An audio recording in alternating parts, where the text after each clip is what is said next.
투자하는 다양한 방법, 재테크 기사와 돈 되는 정보로 투자의 기준을 제시해주는 재테크 노하우 모닝쇼 시작합니다. 간밤 뉴욕 증시 3대 지수 모두 하락했습니다. S&P 500 다우는 1% 넘게 떨어졌고 나스닥은 그야말로 폭락 수준이었죠. 네, 그렇습니다. 3월 첫 거래일 뉴욕 증시 아주 우려스러운 출발을 보였습니다. 트럼프 대통령이 협상의 여지 없이 캐나다와 멕시코에 25% 관세를 예정대로 부과하겠다고 밝혔고요. 또 ISM 제조업 지수가 또 이렇게 발표되고 나서도 시장은 비청하는 모습이었습니다. 4월 2일부터는 상호 관세도 그대로 부과할 것이라고 했는데 이 관세 조치가 강행되면서 고율 관세가 결국 기업에도 타격을 입힐 것이라는 전망이 다시 부각된다는 그런 분석들입니다. 엔비디아 주가 8%대 급락을 하면서 M7 종목 중에서 가장 큰 낙폭을 기록했습니다. 주요 기술주들의 주가는 부진했지만 코카콜라 등 경기 방어주로 꼽히는 종목들은 선방한 모습이었고요. 단기 급등에 대한 피로감 때문인지 10년물 미국채 수익률은 4.1% 내려오고 유럽 쪽에 국채 수익률이 오르면서 유로화는 강세, 달러는 약세를 보였습니다. 네, 국내 증시는 어제 대체 공휴일로 하루 쉬어갔습니다. 2월 마지막 거래였던 지난주 금요일 양시장 모두 3%대 하락하면서 검은 금요일이라고 불릴 정도였죠. 유가증권 시장에서는 외국인이 1조 원 넘게 그리고 기관은 6천억 원 넘게 순매도를 나타냈고요. 모든 업종이 약세를 보였습니다. 또 시가총액 상위 종목들 대부분이 하락했고요. 달러원 환율은 4,460원대에서 마감이 됐습니다.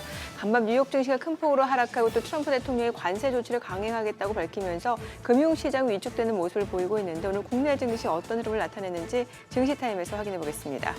네, 앞서 말씀하신 것처럼 지난주 금요일 달러원 환율이 1,460원대에서 거래를 마쳤는데요. 지난달 4일 이후 다시 1,460원대로 오른 환율, 향후 흐름과 영향은 어떨지 환율 흐름 진단에서 알아보겠습니다. 네, 지금 보고 계신 머니쇼는 SBS BJ과 유튜브에서 실시간 시청이 가능합니다. 더 많은 국내 주식 정보 받아보실 분들은 카카오톡 채널 머니랩 추가하시기 바랍니다.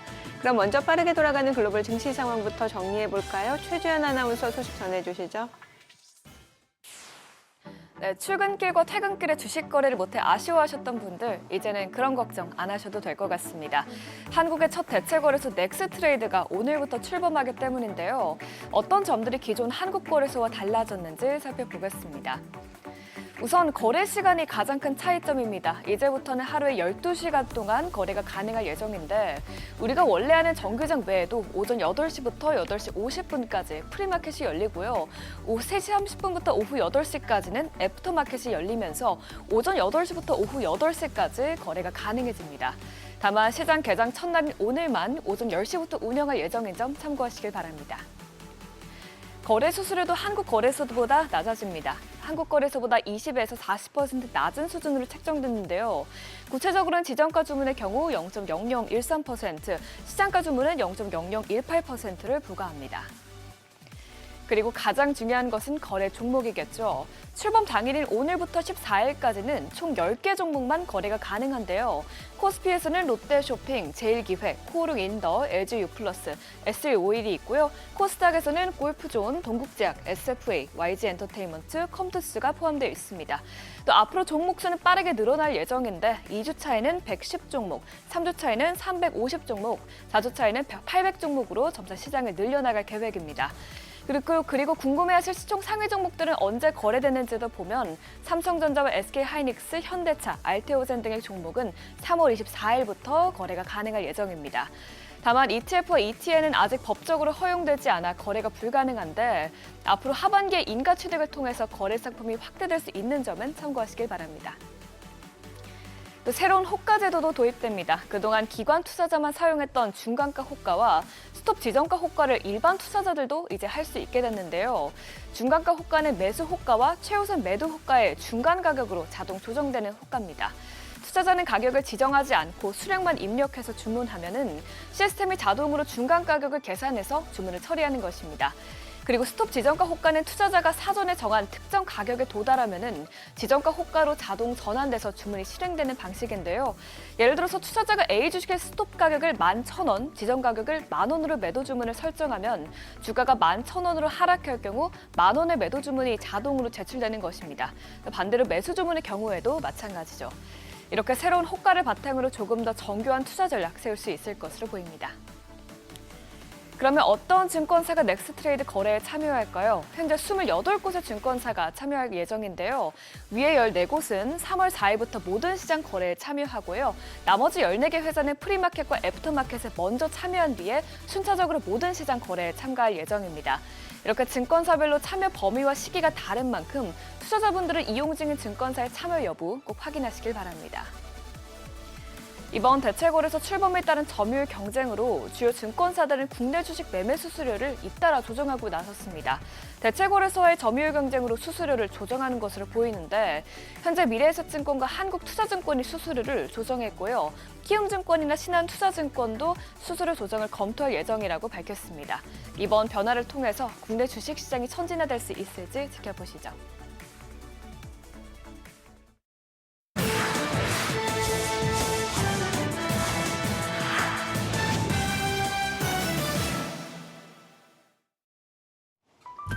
트럼프 대통령이 수입 반도체에 대한 관세를 부과할 예정인 가운데 대만 TSMC가 미국의 통큰 투자에 나서기로 했습니다. 첨단 반도체 시설 건설을 위해 4년간 1,000억 달러 우리 돈 145조 원을 투자하기로 했는데요. 앞서 밝힌 투자까지 더하면 모두 1,650억 달러에 달합니다. 트럼프는 반도체법에 따른 보조금 지급을 비판하면서 이 관세 카드를 대안으로 꺼내들었는데 수입하는 모든 반도체에 대규모 관세를 물리면 업체들이 결국 미국에 공장을 짓지 않고는 배길 수 없을 것이라는 계산입니다.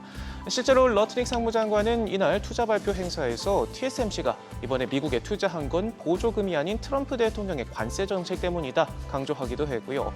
트럼프 대통령도 혼다와 애플 등 최근 투자 발표를 거론한 뒤 다른 많은 회사들이 투자 계획을 발표할 것이라면서 미국에 이런 일이 일어난 적이 없다 의미를 부여하기도 했습니다.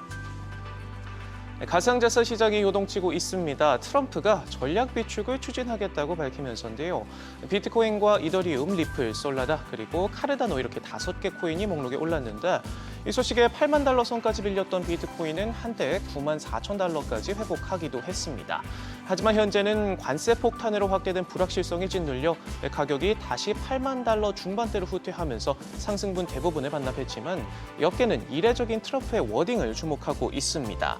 앞서 말한 가상자산 보유, 축적 같은 표현에 그치지 않고 비축에 대한 의지를 명시적으로 밝힌 건 이번이 처음이기 때문인데요. 그동안은 미국 정부가 보유 중인 가상자산을 매각하지 않고 저장하겠다는 의미였다면 이번에 사용한 비축이란 용어는 직접 가상자산을 적극 사들이겠다는 뜻을 내포했다는 겁니다.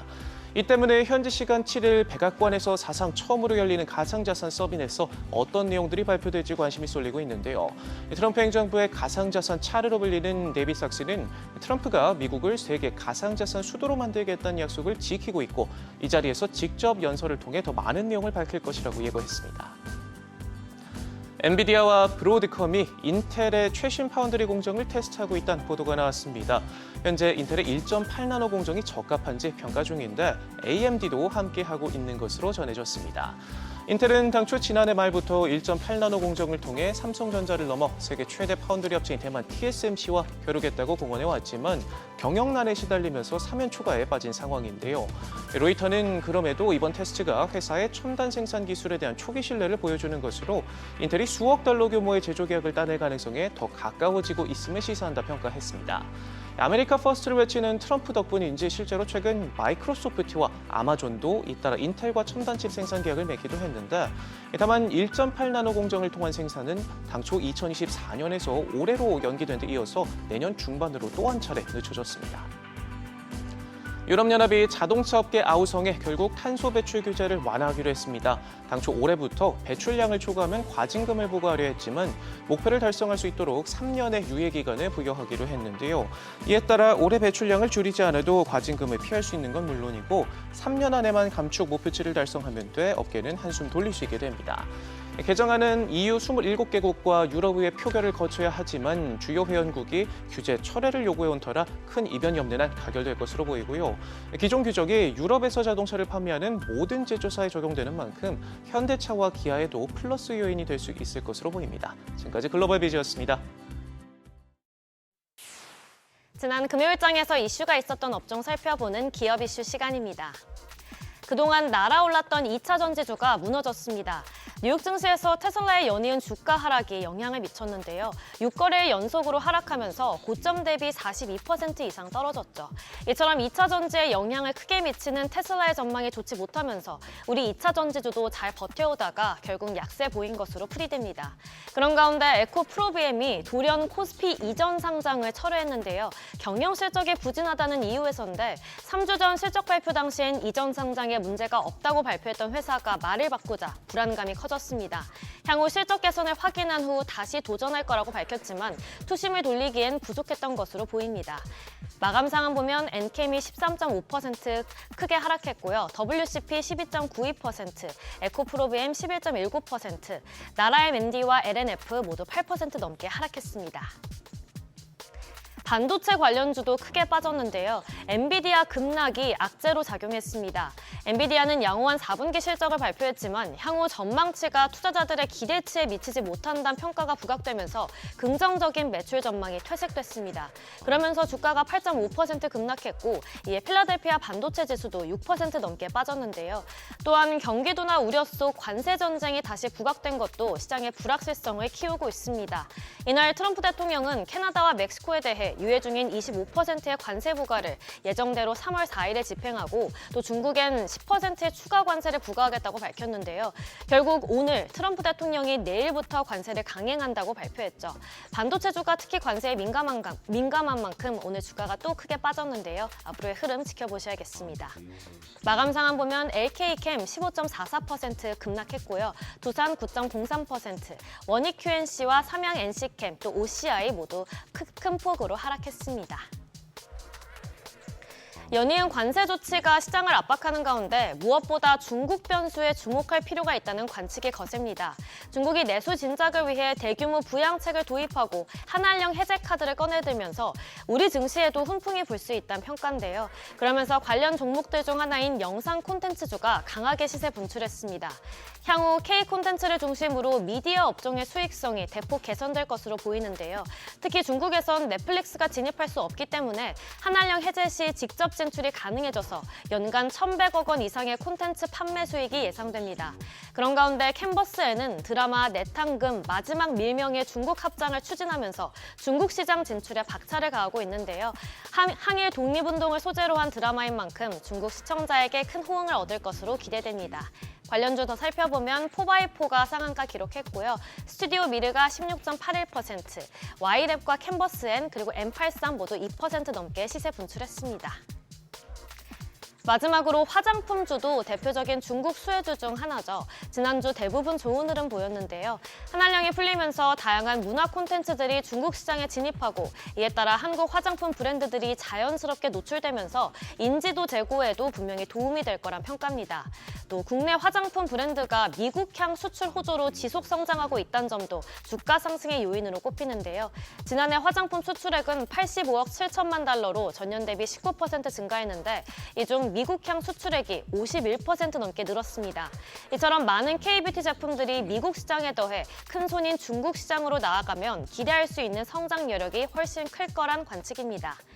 마감 상황 보면 BL팜떼기 상한가 기록했고요. C큐브 8.68%, 마녀공장도 8% 넘게 올랐고요. DYD 4.97%, 한국화장품이 3.49% 상승으로 마감했습니다. 지금까지 금요일장 이슈 전해드렸습니다.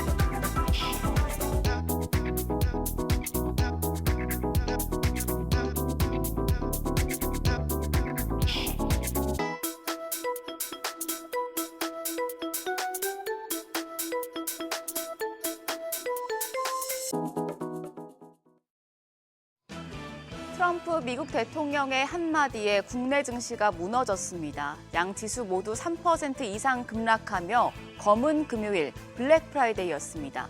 관세와 엔비디아, 미국 경기 우려가 겹치며 투매가 나왔는데 우리가 쉬는 사이에 뉴욕 증시가 크게 떨어진 터라 오늘도 블랙 먼데이가 될 가능성이 높습니다.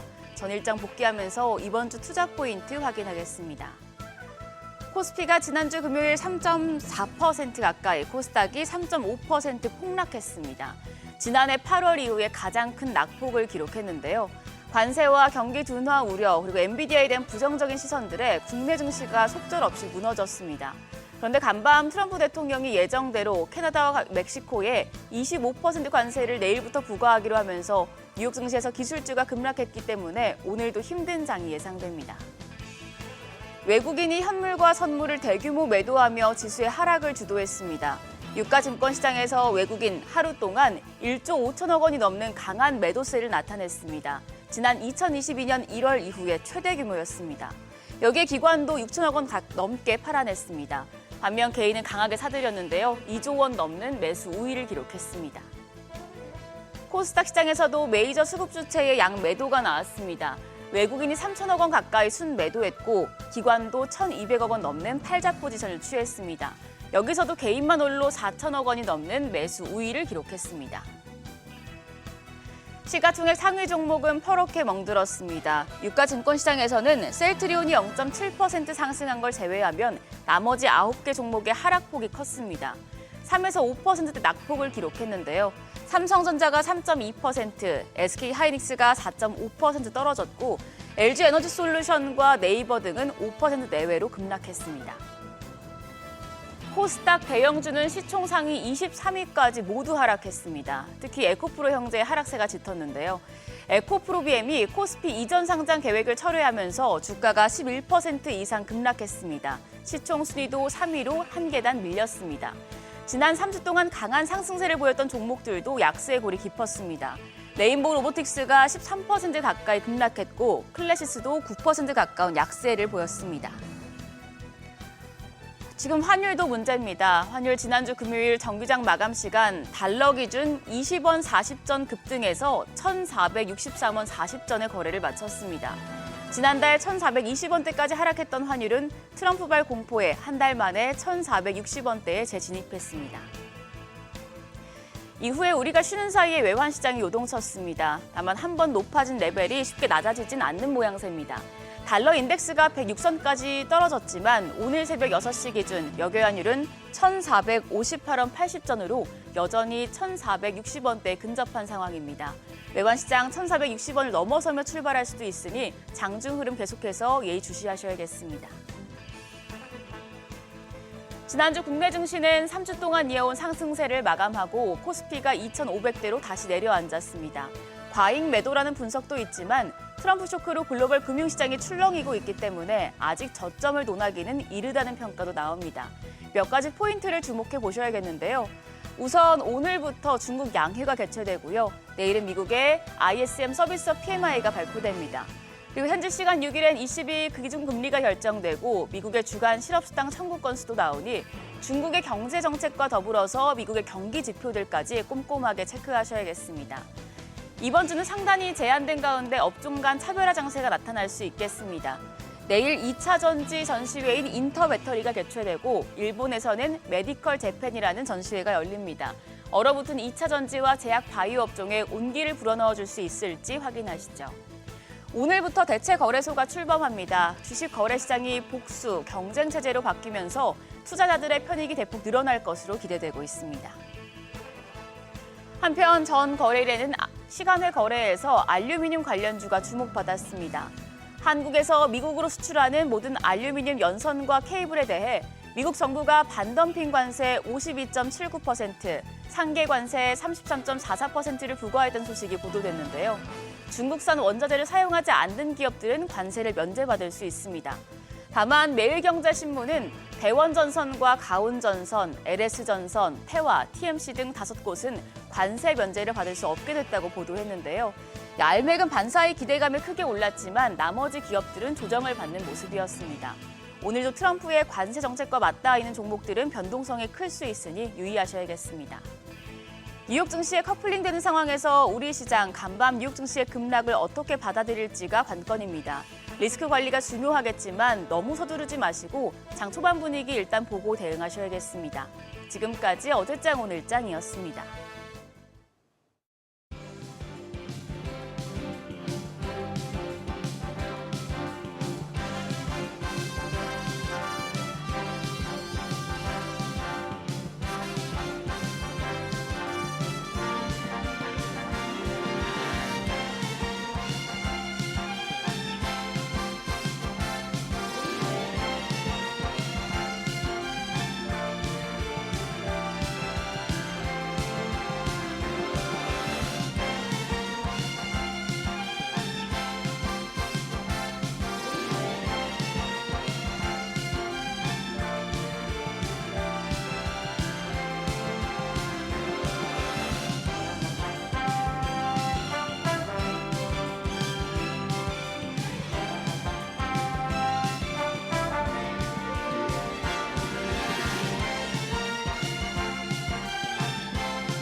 네, 현재 시간 8시 22분입니다. 지금 보고 계신 머니쇼는 SBS BG앱과 유튜브에서 실시간 시청이 가능하고요. 특히 SBS BG앱 다운로드 받으셔서 시청하시면 다양한 정보 확인해 보실 수 있습니다. 또 더 많은 국내 주식 정보 원하시는 분들은 카카오톡 채널에서 머니랩 검색하셔서 친구 추가하시기 바랍니다. 참 이게 공교롭게도 보니까 올해 들어서 1월 말에 이제 딥시크 쇼크 있었고 네. 그때 저희 설 연휴 쉬고 왔잖아요. 그래요. 근데 이번엔 또 보니까 트럼프의 관세 정책 여기에다가 또 AI 데이터 센터 공급 과잉 우려까지 겹쳐지고 경기도나 우려까지 겹쳐지면서 미증시가 지금 조정 양상을 보이면서 투자 심리가 또 많이 안 좋아지는 분위기예요. 네, 그렇죠. 그래서 이제 트럼프 대통령의 관세 때문이다라고 하는데 이 관세는 우리 작년부터 알지 않았나요? 그렇죠. 이게 사실 그냥 조정이 나오니까 어떤 핑계거리를 찾는 것 같다는 생각도 들어요. 굳이 이유를 찾자면은 3월 4일부터 부과하기로 했던 관세 주말을 넘기면서 어떤 극적 타결이나 협상이 있을까 싶었던 게 막판까지 좀 기대를 했던 거죠. 막판까지 기대했던 예. 게 좀 무산됐다 하는 것도 있을 수가 있겠고 ISM 제조업 지수가 헤드라인 자체는 50을 간신히 넘겼습니다만 세부적으로 봤을 때 확실히 좀 우려될 만한 그런 내용들이었고 등등이 있었습니다만 그렇다고 엔비디아가 8%나 빠진다. 이게 그러니까 이걸 두고 왜 그 전에 마이크로소프트가 뭔가 투자 규모를 줄인다라는 얘기가 나오니까 AI 데이터 센터 공급이 과잉되는 거 아니냐라는 얘기가 있었고. 그렇죠. 예. 예. 그리고 요즘은 진짜 우리가 상식적으로 이렇게 어떻게 이런 장면을 내가 내 눈으로 보고 듣게 되지 싶은 경우가 너무 많습니다. 아마 우리 시청자 여러분께서도 보도를 통해서 보셨겠지만 트럼프 대통령과 그 젤렌스키 예. 대통령의 그 회담, 네네. 그 정상회담이라고 하는데 젤렌스키 대통령이 지금 나오네요. 저 팔짱 낀 모습이나 저 정장 없이 정장 안 그렇죠. 입고 하는 저런 모습 예. 처음부터 듣고자 하는 그건 없고 끼어들기 참 이런 것들이 야 이게 우리는 원래 그 심리학자들이 볼 때 이게 팔짱을 끼는 자세 자체가 뭔가 우호적인 관계를 형성하기보다는 네, 나는 좀, 벌써 방어적이고 적대적일 때 나오는 제스처라고 하더라고요. 네. 저는 단순하게 보자면은 우리를 도와라 말아라 그런 차원이기도 하지만 네. 엄청난 어떤 이 세계를 양분하고 있는 양대 세력의 어떤 적대감이 저 화면에서 그대로 표출되고 있다는데 변수가 너무 많네요. 오늘은 또 대책 어려서까지. 그렇죠. 네. 그럼 수수료 무서워서 거래 못 합니까? 자꾸 수수료 얘기하는데 혼선이 더 많은 것 같아요. 저는 오늘부터 어떤 일이 펼쳐질지 좀 궁금합니다. 우리 시장에서. 뭐 긍정적으로 본다라고 하면 뭐 미국에서는 이미 지금 대체 거래소가 뭐 60여 개가 넘는다고 하니까 이제 뭐 경쟁 구도의 첫 발걸음을 뗐다 이렇게 또 해석도 가능할 수도 있을 것 같고 글쎄요. 뭐 네. 인구 많고 부자 많은 데야 마트가 몇 개가 들었어도 괜찮지만 그래요. 자, 가시죠. 네, 자 오늘 함께 해주실 분 소개하겠습니다. 나도 투자자문의 이재규 본부장님 함께합니다. 어서 오세요. 네, 어서 오세요. 안녕하세요. 예, 본부장님 오랜만입니다. 네.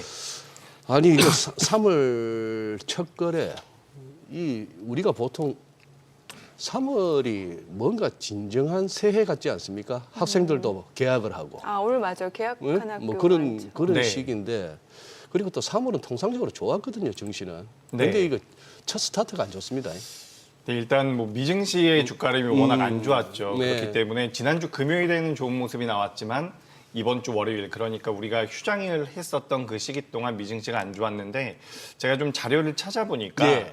미국의 대선이 있었던 해 예. 그 다음에 그러니까 임기가 시작했었던 해에 2월 중순부터 3월 초까지 좀 안 좋았었던 경우가 굉장히 많았대요. 과거 통계. 예, 그래서 예. 과거 통계상 우리가 봤을 때 3월 달까지는 어느 정도 불확실성이 많이 반영이 되는 시기이고 3월 중후반부터 좀 나아진다라는 통계 결과가 있습니다. 하지만 뭐 그건 통계 결과고 네. 지금 이 시장에 대해서는 여러 가지 이야기들이 있죠. 미증시가 왜 빠졌는지, 뭐 미국이 경제에 대한 불확실성이 계속해서 좀 부각이 되고 있는 것 같습니다. 예. 아무래도 트럼프의 영향이 있는 것 같은데 저는 일단 여러 가지 수치상으로 봤을 때 아직까지는 우리가 그렇게 그렇게까지 겁먹진 않아도 된다라고 생각은 하고 있거든요. 하지만 지금 미국의 주가의 레벨을 본다라고 한다면 좀 얘기가 달라져요. 그러니까 미국의 뭐 소비 심리가 안 좋아지고 소비 심리 지수가 안 좋아지고 소매 판매가 안 좋아지고 여러 가지 내용들이 있지만 그런 내용들보다 우리가 어떻게 보면 좀 안전판으로 가져갈 수 있는 수치들도 많이 있거든요. 예. 근데 그런 수치들을 감안하면서 그리고 또 3월 달에는 미증시가 반등을 할 수 있다라는 그런 과거의 통계를 보더라도 일단 미증시가 저는 전반적으로 좀 꺾이는 모양새는 나오고 있다라고 보고 있거든요. 제가 12월 달과 1월 달에도 우리 방송에 나와서 이런 말씀을 드렸던 적이 있는 것 같아요.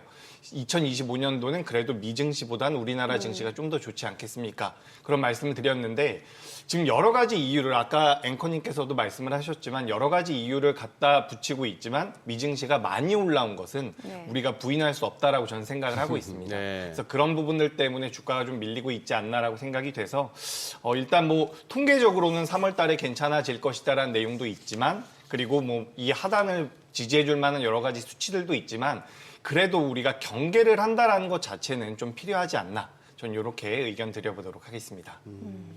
관세 정책에 대해서는 어떻게 보세요? 지금 이제 뭐 예정대로 캐나다, 멕시코 25% 관세 부과 그리고 중국에도 마찬가지고 20%이 얘기가 나오고 있는데 이게 결국에는 물가 상승을 이끌 것이다라는 우려가 있는 거잖아요. 그렇죠. 물가 상승을 이끌 가능성이 높기 네. 때문에 이게 협상의 카드로만 쓰일 것이다라는 분석이 많았지만 뭐 우리가 지금 분석하고 있는 인물이 트럼프이지 않습니까? 예. 생각보다 굉장히 역시나 우리가 예상한 것과는 좀 다르게 움직이는 모습들이 있다라고 생각이 되고요.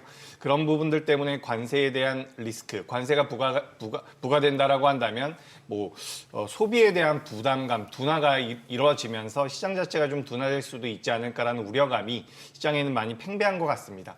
하지만 여기서 우리가 뭐 CPI라든지 PPI가 지난주에 나왔고요. 그리고 이번에 뭐 PCE까지도 우리가 확인을 해봤는데 이런 부분들 같은 경우는 사실 계절적인 부분들이 좀 있기는 해요. 그래서 계절적인 부분이 있기 때문에 우리가 이 수치만 가지고 너무 겁을 먹을 필요는 없다. 하지만 저는 계속해서 말씀드리지만 지금 우리가 이 미증시가 버텨낼 것이고 미증시가 올라갈 것이다라고 우리가 이야기할 수 있는 부분들은 굉장히 많습니다. 뭐 예를 들어 가지고 가처분 소득 대비 부채 상환율이라든지 뭐 하이힐드 스프레드 같은 경우도 굉장히 양호한 편에 속해 있거든요. 그렇기 때문에 우리가 수치만 놓고 본다라고 한다면 괜찮아요. 그렇지만 그런 것들은 이제 우리가 분석의 영역이라고 말씀을 드리고 싶고요. 실질적으로 대응의 영역에서 본다라고 한다면 미증시 같은 경우는 지금 저는 역시나 좀 꺾일 수 있다라는 리스크가 있지 않나. 그래서 관세라는 이 부담감이 원래부터 시장에 나와 있었던 부분이지만 실제 시행을 하게 된다면 그에 따른 이제 심리적인 위축이 나올 가능성이 굉장히 높다라고 보고 있습니다. 실질적으로 뭐 미국에서도 JP모건이었나요? S&P 500의 EPS가 훼손될 가능성에 대해서 지금 계산을 한 자료가 있는데 네. 지금 캐나다와 멕시코 두 나라를 통해서도 EPS가 약 4%에서 5% 정도가 훼손될 것이다라는 분석이 나오고 있거든요.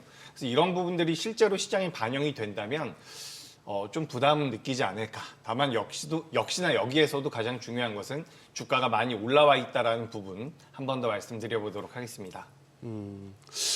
그래요. 지금 저 주가 측면에서는 볼 것 같으면은 그 갑자기 이제 배트맨이란 용어를 끄집어냈던 그 브로드컴 같은 경우도 12월 10일, 11일 그 무렵에 이제 훅 한번 개법이 나오면서 완전히 이제 시선을 끌었지만 그 위치로 가버렸죠. 거기다 테슬라는 거의 뭐 트럼프 당선 직후 이제 한번 랠리 시작할 때 그 레벨까지 다 밀려와 있고 해서 어떻게 보면은 작년 11월 트럼프 대통령 당선 이후에 약간의 허니문 기간 동안에 그 랠리가 그냥 일정춘몽처럼 그냥 원위치 해버렸어요 지금 다. 네. 여기서 이제 더 밀리면은 이제 조금 긴장을 해야 되는 상황이고. 네. 우리 본부장님 보시기에 지금 결국은 이 조정의 폭을 갖다가 어느 정도 예상하고 어떻게 대응하느냐의 문제인데 조금 이제 꺾일 수는 있다고 보시는 거고. 네, 그런데 맞습니다. 그렇다고 급락까지는 아니라고 보시는 거고.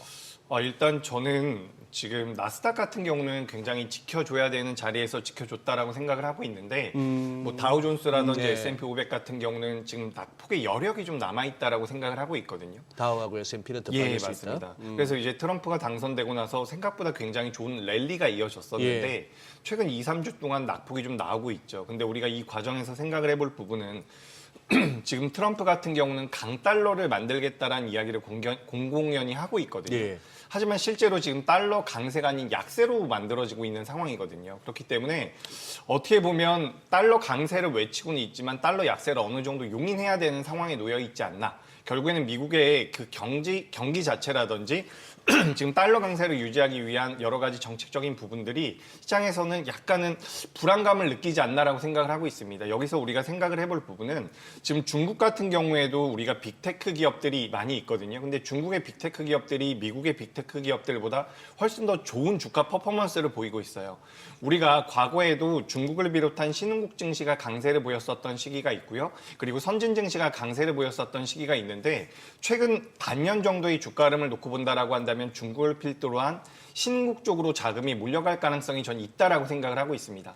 지금도 보시면 미국의 국채금리가 하락을 하고 있거든요.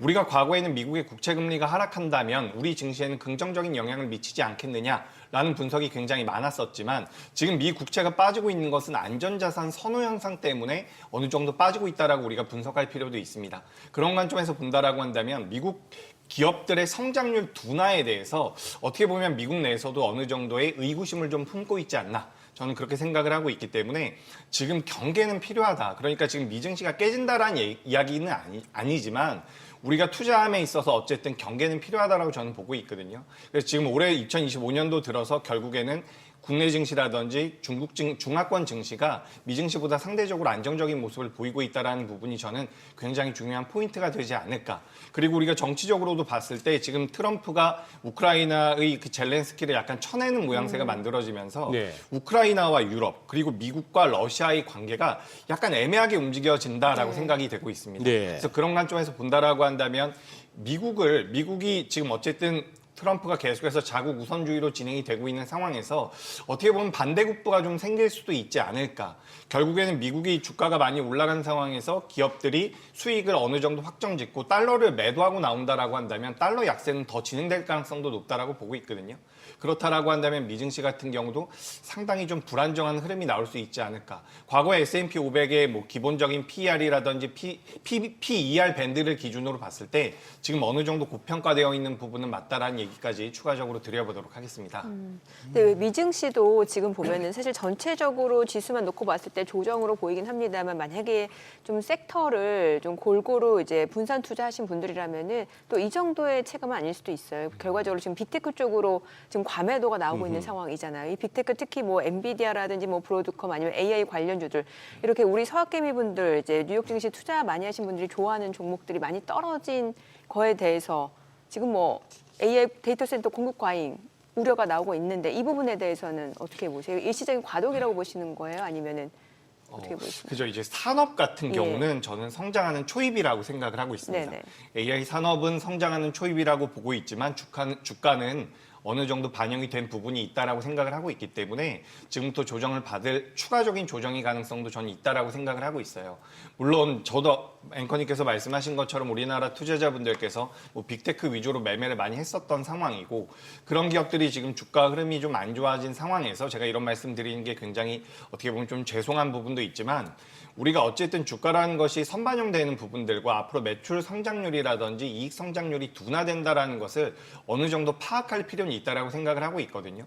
앞서서도 잠깐 말씀드렸지만 지금 중국 같은 경우에는 AI 관련되어 있는 기업들의 주가 흐름이 굉장히 탄력적으로 나오고 있습니다. 자금이 옮겨갈 가능성이 있다라는 거예요. 제가 아까 전에도 선진국과 신흥국에 대해서 말씀드렸는데 어쨌든 미 시장에서 자금이 굉장히 많이 몰리지 않았습니까? 작년에도 그렇고요. 재작년에도 그렇고요. 그 자금들이 어쨌든 수익을 확정짓겠다라는 그런 마인드가 좀 생긴다라고 한다면 물량이 나올 가능성이 굉장히 높다라는 거죠. 그러니까 수익률 게임이 진행될 경우에는 미국에서 매도를 하고서 그 자금들이 중국이라든지 다른 나라로 옮겨갈 가능성이 있다라고 저는 생각을 하고 있습니다.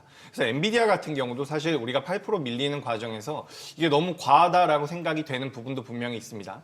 하지만 지난 2년 동안 600% 정도가 올라온 기업이기 때문에 이 정도 조정이 어떻게 보면 조정의 초입 단계일 가능성도 있다라는 것을 우리가 경계할 필요가 있다라는 거죠. 실질적으로 지금 중화권에서 그 엔비디아의 블랙웰 시리즈가 엔비디아 물품들이 지금 판매가 되고 있다라는 내용들이 나오면서 미국에서 엔비디아를 좀 더 강력하게 규제할 만한 우려가 있다라는 내용들까지 지금 부각이 되면서 8%대의 하락이 나왔거든요. 근데 이 어쨌든 저는 우리가 눈으로 보여지는 부분을 우리가 신뢰해야 된다라고 생각을 하고 있는데 8% 정도 밀렸다라는 것은 전 분명히 의미가 있다라고 생각을 하고 있습니다. 그래서 그렇죠. 네. 기업 자체라든지 산업에 대한 의구심을 갖고 있지는 않아요. 네. 하지만 주가의 흐름상으로는 우리가 무작정 올라간다라는 관점은 좀 위험하지 않나. 저는 이렇게 좀 말씀드려 보도록 하겠습니다. 좀 주가가 빠르게 움직인 측면이 있다라는 거네요. 네, 맞습니다. 아까 계속해서 아래쪽에 자막으로 나왔습니다만 뭐 지수 측면에서는 필라델피아 반도체 지수가 어제 제일 많이 빠졌어요. 맞아요. 4% 살짝 넘었을 정도였으니까. 자, 그렇게 되면 이제 우리도 좀 이제 걱정스러운 게 이 SK 하이닉스는 20만 원 안착이 이렇게 힘들고 삼성전자 좀 반등이 나오다가 지금 이제 벌써 이거 뭡니까 한 2주째 이제 하락세에 접어드는데 이렇게 되면 조금 이렇게 전자하고 삼성전자하고 SK 하이닉스가 또 이렇게 밀리면은 이것도 전반적으로 시장 분위기가 또 가라앉잖아요. 네, 그래서 오늘 굉장히 중요할 것 같습니다. 중요하죠. 네, 오늘 삼성전자나 SK하이닉스가 어떤 식으로 마무리가 되는지가 굉장히 중요할 것 같습니다. 사실 지난주 같은 경우는 금요일 날 우리나라 시장이 큰 폭의 하락이 나왔지만 예. 당시에는 이제 MSCI 리밸런싱이 있었거든요. 네네. 예. 당시에 우리나라 같은 경우는 편입되는 기업이 없고 편출 기업들밖에 없었기 때문에 매도되는 물량들이 많이 나올 수밖에 없었던 상황이에요. 근데 여기서 매도가 될 때 바스켓으로 매도가 됐기 때문에 외국인들의 매도 금액이 굉장히 크게 잡혔거든요. 예. 그리고 나서 지난주 금요일에는 반등이 좀 나왔기 때문에 저는 오늘은 하반 경직을 좀 기대할 수 있지 않을까라고 생각을 했는데 새벽에 이제 미증시가 너무 많이 하락을 했죠. 그렇죠. 그로 인해서 이제 우리나라 기업들도 영향을 받을 것입니다. 하지만 중요한 것은 우리나라와 지금 미증시 레벨은 굉장히 다르다라고 생각을 하고 있어요. 그러니까 미국 같은 경우는 어느 정도 올라온 상태에서 조정을 받은 네. 거고 우리나라 시장 같은 경우는 아직까지도 바닥권에 머물러 있다라고 저는 생각을 하고 있거든요. 여기서 만약에 삼성전자와 SK하이닉스가 더 밀린다라고 한다면 우리가 매번 하는 이야기죠. PBR 기준으로 0.9배를 하회할 가능성이 굉장히 높아집니다. 그렇다라고 본다면 우리나라 같은 경우는 어쨌든 여기서는 메리트가 좀 생길 가능성이 있다라고 저는 보고 있습니다. 그래서 미국이 계속해서 하락을 한다라 할 경우에 우리나라 시장이 반대급부를 통해 가지고 디커플링이 되면서 올라간다라는 이야기는 아니지만 미증시가 여기서 어느 정도 하반 경직을 다시 한번 만들어주면서 천천히 서서히 조정을 받는다라고 한다면 우리 시장은 반대로 좀 반대급부로 올라갈 가능성도 있다라고 저는 생각을 하고 있거든요. 네. 그러니까 엔비디아 쪽에 대해서 타격을 받을 수 있는 SK하이닉스 같은 경우는 주가가 좀 둔화가 되겠죠. 근데 이 부분들은 어떻게 보면 지난 2주일 동안 3주일 동안 반복이 되어 왔었던 부분입니다. SK하이닉스를 필두로 해서 HBM과 관련되어 있었던 한미반도체라든지 주가의 약세를 보였었던 기업이 있는 반면에 우리가 정말 오랜만에 듣는 기업들 중에서 원희가 EPS 같은 기업도 있거든요. 이런 기업들 같은 경우는 지금 2월 달에 저점을 잡고서 이제서야 반등을 주고 있는데 지난주 금요일 같은 경우도 원희가 EPS 같은 경우는 2%대 하락이 나왔습니다. 그러니까 우리가 레거시 쪽 같은 경우는 관심도가 굉장히 멀어졌고 어떻게 보면 우리가 이 레거시 쪽에 대한 메리트가 굉장히 반감되어 있는 상황은 맞지만 우리가 어쨌든 주식을 매매할 때는 성장성이라든지 기대 수익률에 대한 부분도 생각을 해야 되지만 안정성도 좀 생각을 해야 되거든요. 그래서 하반 경제기 측면에서 본다라고 한다면 중국에서 이구환신 정책을 통해 가지고 IT 세트 수요가 계속해서 늘어나고 있다라고 이야기가 되고 있죠. 그래서 D램 쪽에 대한 수요가 개선이 될 가능성이 높고요. 작년 하반기부터 낸드 쪽에 대한 자연 감산을 통해 가지고 낸드 쪽도 개선이 될 가능성이 하반기에 제기가 되고 있는데 그렇다라고 한다면 6개월이나 지금 선행하고 있는 주가의 흐름을 놓고 봤을 때 레거시 쪽은 그래도 하반 경직이 어느 정도 나올 가능성이 있다라고 보고 있습니다.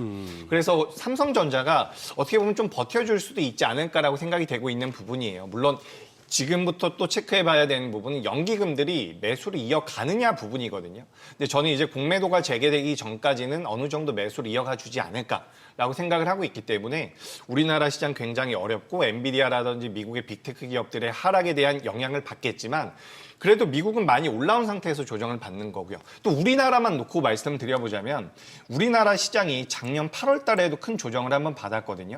작년 8월 달에도 이제 뭐 엔캐리 트레이드 청산에 대한 리스크가 한번 부각이 되면서 7월 달에 어느 정도 고점이 나왔다가 한 차례 굉장히 큰 조정을 받았는데 당시에는 제가 우리나라 시장이 굉장히 위험합니다라는 말씀을 많이 드렸었어요.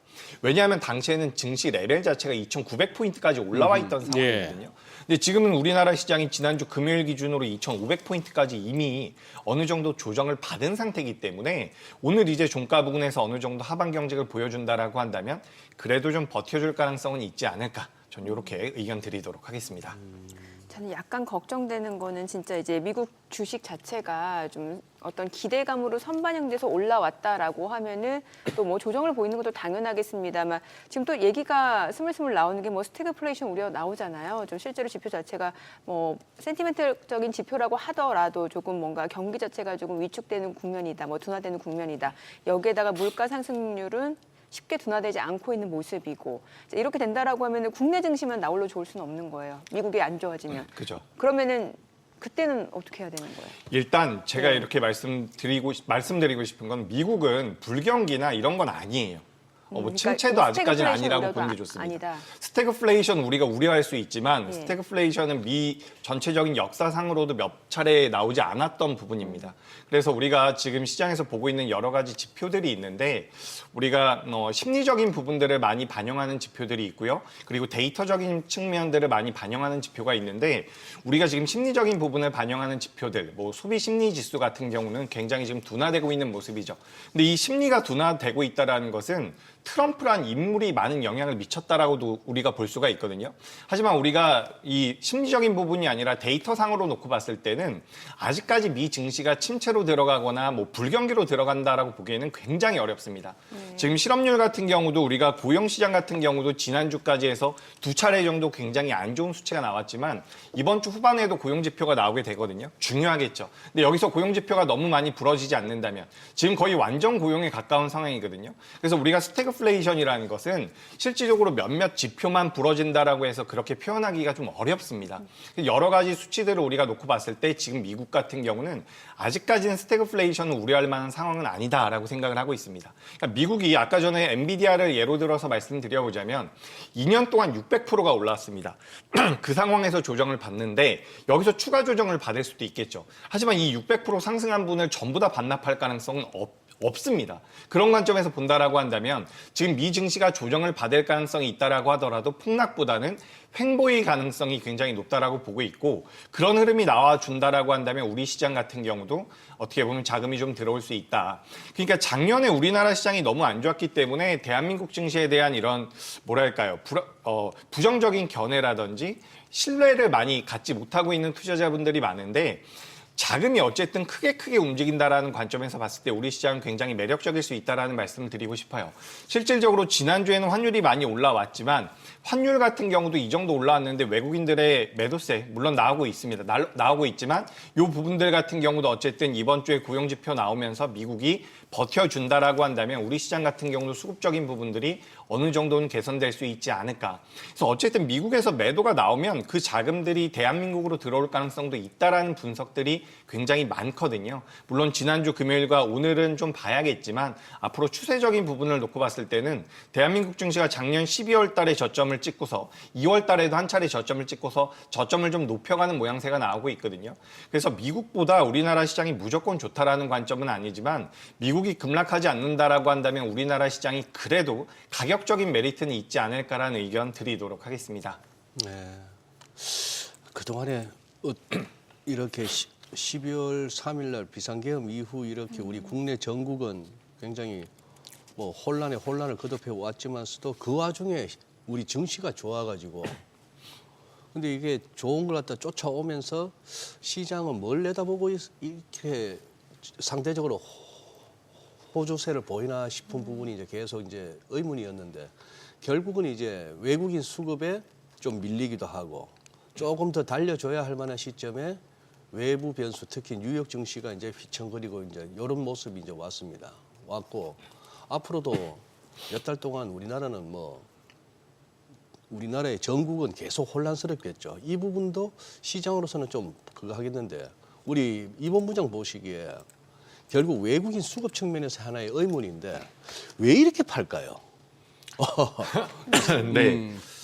한번 그쵸. 그들의 속내를 한번 짐작해 본다면 아무래도 대한민국 정치적인 부분도 분명히 있는 것 같아요. 좀 작용하는 것 같죠. 네, 정치적인 부분들도 분명히 있는 것 같고요. 그리고 이제 우리나라 삼성전자와 SK하이닉스에 대한 메리트가 어떻게 보면 좀 반감되는 부분도 있지 않나라고 보고 있습니다. 그리고 가장 중요한 것은 제가 이 말씀을 좀 드리고 싶은데 네. 우리가 어쨌든 3월 말에서 4월 초에 공매도 재개가 되죠. 근데 공매도를 할 수 없다면 외국인들 입장에서는 우리나라 현물 시장만 어떻게 보면 공략을 할 수 있다라고 우리가 반대로 생각을 할 수가 있거든요. 그러니까 과거에는 파생 시장에서 포지션을 만들어가면서 현물에 대한 대응이 됐다라고 한다면 지금까지는 공매도가 없었기 때문에 현물 시장에서만 매도로 대응을 했을 가능성이 높다라고 보고 있습니다.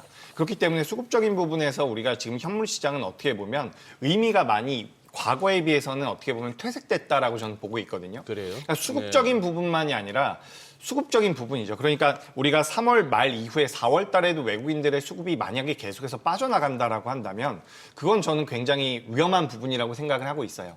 하지만 그 전에 이제 공매도가 지금 진행되지 않고 있는 상황이기 때문에 외국인들이 뭐 파생 시장을 이용할 수 없는 부분이라서 파생 시장을 이용하지 못하는 게 아니라 공매도를 이용하지 못하고 있는 부분이라서 수급적인 부분이 좀 꼬여 있었던 게 아닌가라고 생각을 하고 있습니다. 그리고 지난주에 이제 매도가 많이 나온 것은 아까 전에 말씀드렸던 것처럼 MSCI 리밸런싱에 관련되어 있는 부분들이 좀 영향을 미치지 않았나라고 생각을 하고 있고요.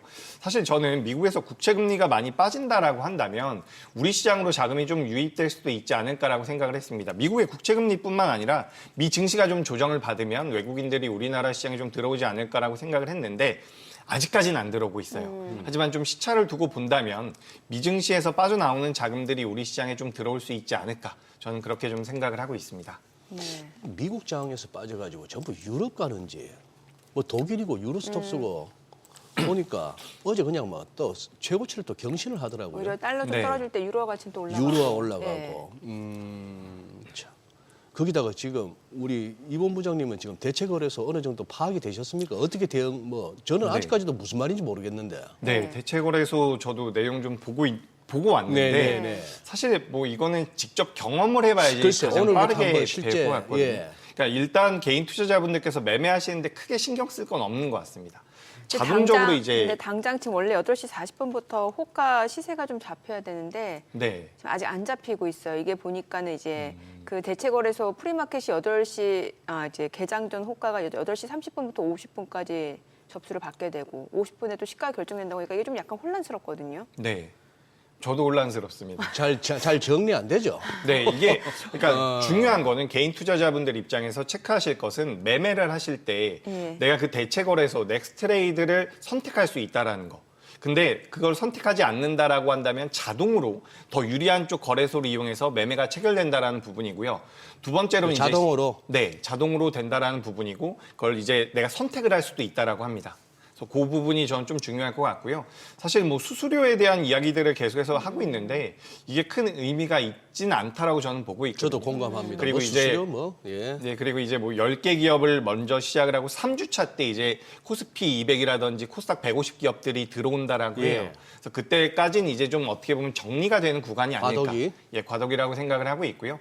여기서 이제 중요한 것은 이 넥스트레이드에 들어가 있는 기업들 같은 경우에 만약에 우리가 과거처럼 시간외 단일가 거래를 한다면 네. 그때 이제 단일가 거래가 넥스트레이드로 진행이 될 가능 된다라고 제가 알고 있거든요. 예. 그러니까 개인 투자자분들의 입장에선 시간외 단일가 매매를 하고 싶은데 예. 그 기업이 넥스트레이드에서 거래가 되고 있는 기업이라고 한다면 이때는 좀 신경을 쓰셔야 되겠다. 딱 지금 저는 50분 이 되니까 정도까지. 예. 잡히긴 하네요. 아 그래요? 잡히기네. 예, 예. 그러니까 이게 보니까 지금 이제 8시 30분부터 8시 50분까지 이제 대체 거래소에서 넥스트레이드에서 이제 호가 주문 접수를 받고 50분에 시가가 결정이 된다라는 건데 자, 지금 시각 8시 50분 지나갑니다. 오늘 양시장 예상 체결 지수 좀 체크해 보겠습니다. 먼저 코스피부터 좀 보도록 할게요. 오늘 0.4% 하락 예상되고요. 2,521포인트로 잡히고 있습니다. 코스닥은 1% 하락 예상됩니다. 지금 호가에서 735포인트로 나타나고 있고요. 시가총액 상위 종목 예상 체결가 보겠습니다. 삼성전자 오늘 2% 강세가 예상됩니다. 지금 호가에서 56,000원으로 나타나고 있고요. SK하이닉스는 3% 하락 예상됩니다. 예상 체결가 183,800원. 아무래도 엔비디아 급락 영향도 불가피할 걸로 보이는 SK하이닉스 같은 경우는 호가에서 좀 많이 하락할 걸로 보여지고요. LG 에너지솔루션 보합 예상됩니다. 삼성 바이오로직스가 0.9% 상승 예상되고요. 호가는 112만 7천 원. 현대차가 1.3% 하락 예상됩니다. 그리고 기아는 1.3% 상승 예상되고요. 예상 체결가 94,500원. 셀트리온 그리고 삼성전자 우선주는 보합 예상되고요. 네이버가 1.4% 상승할 걸로 보여집니다. 네이버 호가 다시 보합으로 나타나네요. KB금융이 2.68% 하락 예상되고요. 예상 체결가는 76,200원으로 집계가 됩니다. 코스닥 시가총액 상위 종목 예상 체결가 보겠습니다. 알테오젠 오늘 호가에서는 지금 보합 예상되고요. 에코프로비엠이 0.8% 하락 예상됩니다. 11만 8,500원으로 집계가 되고 있고 HLB가 강보합권 예상됩니다. 호가는 89,400원. 에코프로가 2.4% 하락 예상되고요. 호가는 6만 700원으로 집계가 됩니다. 그리고 레인보우 로보틱스 0.7% 하락 예상되고요. 예상 체결가 34만 원으로 나타나고 있고요. 삼천당제 0.3% 하락 예상됩니다. 호가는 18만 5천 원. 리가캔바이오가 보합 예상되고요. 휴젤 지금 호가에서 8% 지금 급락이 예상되고 있는 상황이고 이미 지난 금요일에도 3.7%가량 하락했었죠. 오늘 추가적으로 약세 흐름 좀 예상됩니다. 지금 호가는 29만 원으로 나타나고 있습니다. 이 가운데 파마리서치 보합 예상되고요. 리노공업이 4% 하락 예상되고 있습니다. 자, 이제 개장까지 7분여가량 남았는데요. 일단 오늘 지금 시장 전체적으로 놓고 봤을 때는 코스닥 쪽 조금 낙폭이 커질 걸로 보여지는데 일단 좀 개장 이후 상황을 좀 보긴 봐야 될 것 같아요. 예, 그러네요. 예. 예. 아까 처음에 떴던 숫자 2,520, 뭐 지수 자체가 기술적으로는 의미 있는 레벨이긴 한데, 네. 저게 이제 진정성이 있는 동시효과인지는 한번 열어봐야 되겠네요. 열어봐야 되겠는데, 그래도 우리가 미국보다는 덜 빠질 거는 거의 확실해 보이네. 미국보다는요. 예. 어떤 하반 경직성이 좀 확보가 될 거다라고 보시는 거네요. 우리가 그렇죠. 미국 빠지는 낙폭을 갖다 그대로 반영하지는 않을 것 같고, 참 쉬는 것도 그거 해. 어제 우리 장 열렸으면은 금요일날 뉴욕 반등 조금 반영했을 텐데, 네. 그거는 반영 못하고 아니면 어떻게 보면 지금 동시효과가 지난 주말 거하고 어제 거하고 섞어서 같이 반영하는 것일지도 모르겠고.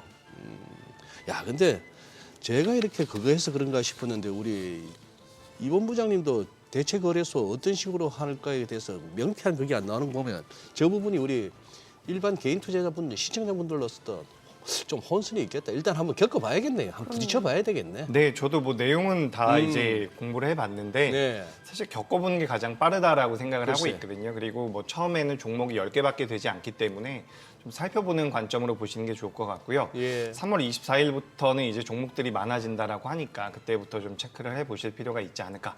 그리고 뭐 대체거래소 생긴다라고 해서 뭐 유동성을 많이 뺏어가지 않을까 이런 우려도 하시는 것 같은데 뭐 유동성도 중요하지만 사실 우리가 종목 선택을 잘하면 주가는 올라갈 수 있다라는 관점으로 저는 보고 있거든요. 그래서 결국에는 우리가 뭐 대책으로 해서 생기는 거에 대해서 너무 신경 쓰지 말고 시장에 대해서 지금 시장 흐름에 시장에서 우리가 체크할 게 굉장히 많죠. 네네. 미국도 있고요, 중국도 있고요. 그래요? 아, 맞아요. 트럼프도 있고요. 너무 많기 때문에 네. 우리가 오히려 좀 본질적인 부분에 집중하는 게 어떨까라는 의견 드리겠습니다. 오늘부터 중국 양회 개막하죠. 그렇군요. 예, 맞습니다. 아, 예, 예. 뭐 재정 정책 어떤 내용 나올지도 기대가 되고요.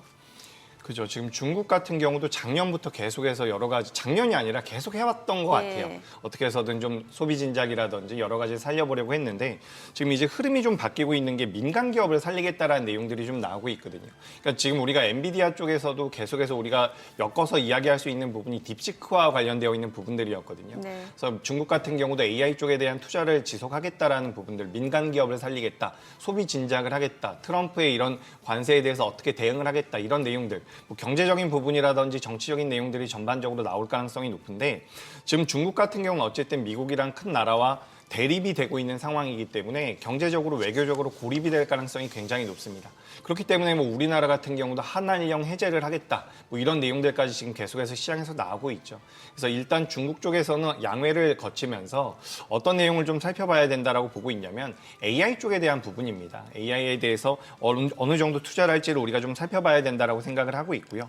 그리고 이제 뭐 미국 같은 경우도 730조, 그리고 유럽 같은 경우도 300조, 뭐 프랑스 같은 경우도 170조 정도를 투자한다라고 하는데 중국 같은 경우도 제가 뭐 중국이라는 나라를 굉장히 좋아해서 이런 말씀 드리는 게 아니라 지금 로봇이라든지 AI 쪽에 대해서 중국의 기술력이 굉장히 많이 올라와 있습니다. 그래서 이런 부분들, 그러니까 뭐 저렴한 뭐 GPU라든지 그런 가속기를 통해 가지고 고효율의 그런 AI 산업이 성장하고 있는 부분이라서 이런 부분들이 이제 중국에서 정책적으로 정치적으로 어떻게 육성이 되어 가는지 여부를 우리가 좀 판단할 필요가 있다라고 보고 있고요. 이런 관점에서 이제 우리나라의 뭐 주식 투자자 입장에서는 뭐 중국 쪽에서 이런 내용이 나왔을 때 우리나라 기업들이 무엇이 수혜를 받을 수 있는지 뭐 이런 것들을 좀 체크해 볼 필요가 있지 않을까 이렇게 의견 드리겠습니다. 그래요. 보니까 뭐 재정 적자율을 4%가량 높일 걸로 지금 예상이 되고 국채 발행 규모도 늘리겠다라는 거예요. 그렇죠. 재정 적자율을 높인다, 4%까지 예. 한다라는 것은 뭐 자금을 많이 뿌리겠다라는 예, 거죠. 예. 그래서 육성을 하겠다라는 건데 지금 중국 같은 경우는 제가 앞서서도 말씀드렸다시피 그 빅테크 기업들이 있어요. 미국의 M7이라고 하는 것처럼 중국에도 그런 기업들이 있거든요. 근데 최근에 주가 흐름이 굉장히 강합니다. 그러니까 우리가 주가라는 것이 선반영된다라는 관점에서 본다면 아, 중국 AI 관련주들이요. 그렇죠. 예. 중국 빅테크 기업들이 선반영됐다라고 본다면 어쨌든 내수 진작이 어느 정도 되지 않을까. 어쨌든 트럼프가 당선되기 전후로 해서 계속해서 중국에서 정책적인 부분들이 나올 것이다라는 분석이 있었는데 트럼프 당선된 이후까지 좀 지켜보고 있었던 것 같아요. 그래서 어떤 스탠스를 취할지가 이번에 좀 결정이 될 것 같습니다. 예. 아 근데 사실 그러고 보니까 텐센트 같은 거는 잘 버티고 있네. 네. 중국은. 이게 굉장히 단순한 논리일 수 있는데 예.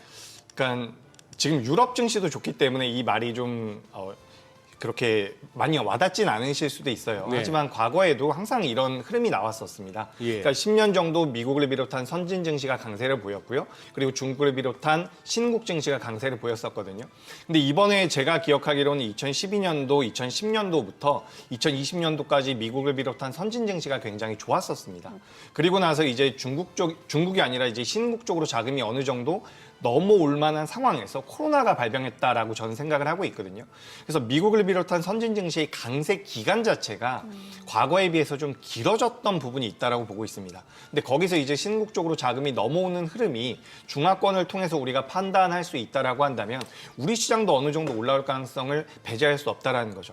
그래서 과거에 우리 시장이 굉장히 좋은 모습을 보였었던 몇몇 가지 사례들을 우리가 기억을 해보면 중국이 강했던 적이 굉장히 많아요. 중국이 강했었고 미국의 국채 금리가 하락을 했었던 시기에 우리 시장도 좋은 모습을 보였던 경우가 굉장히 많거든요.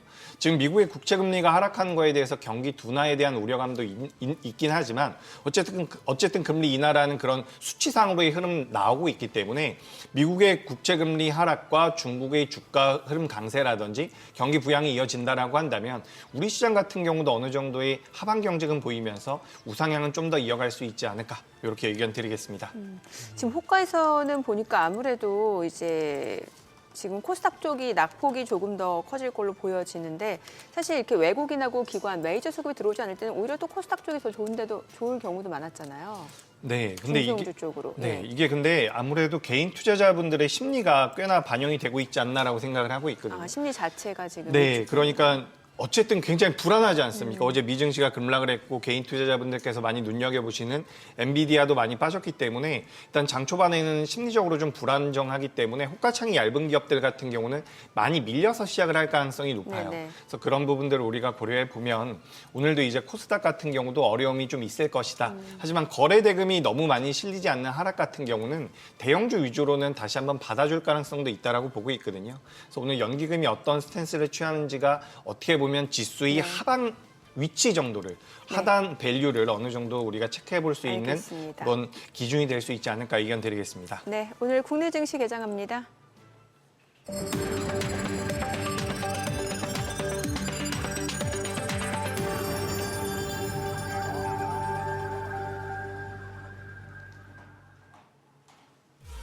네, 3월 4일 화요일 국내 증시 개장했습니다. 지금 대체 공휴일로 어제 국내 증시는 이제 휴장하고 이제 3월 이제 개장이 됐는데 일단 전반적으로 뉴욕 증시 투자 심리가 좀 많이 위축되는 양상이고 뭐 피어앤그리드 같은 경우도 좀 공포에 좀 달하고 있는 상황이고 변동성 지수, 빅스도 많이 올라가 있는 상태입니다. 좀 과매도 국면에 놓여 있다는 평가가 나오고 있고 또 여기에 경기와 관련된 심리적인 지표 자체도 많이 위축되어 있는 상황이고 오히려 물가 상승률은 쉽게 둔화되지 않고 있는 형국이죠. 또 트럼프 관세 정책까지 또 안 좋은 영향을 주고 있는데 오늘 양시장 출발 지수 보겠습니다. 코스피가 0.4% 하락합니다. 2,521포인트. 코스닥 0.7% 떨어집니다. 738포인트입니다. 양시장 하락 출발이고요. 시가총액 상위 종목 시초가 보겠습니다. 삼성전자입니다. 오늘 1% 떨어집니다. 호가와는 좀 다른 분위기네요. 지금 54,000원 그리고 SK하이닉스가 2.6% 약세입니다. 18만 5,100원이고요. LG에너지솔루션 1.7% 하락합니다. 34만 6천원. 삼성바이오로직스가 약보합권으로 111만 4천원이고요. 현대차가 1% 떨어집니다. 19만 700원. 기아가 0.7% 하락하면서 9만 2,400원이고요. 셀트리온은 0.3% 올라갑니다. 18만 4,700원.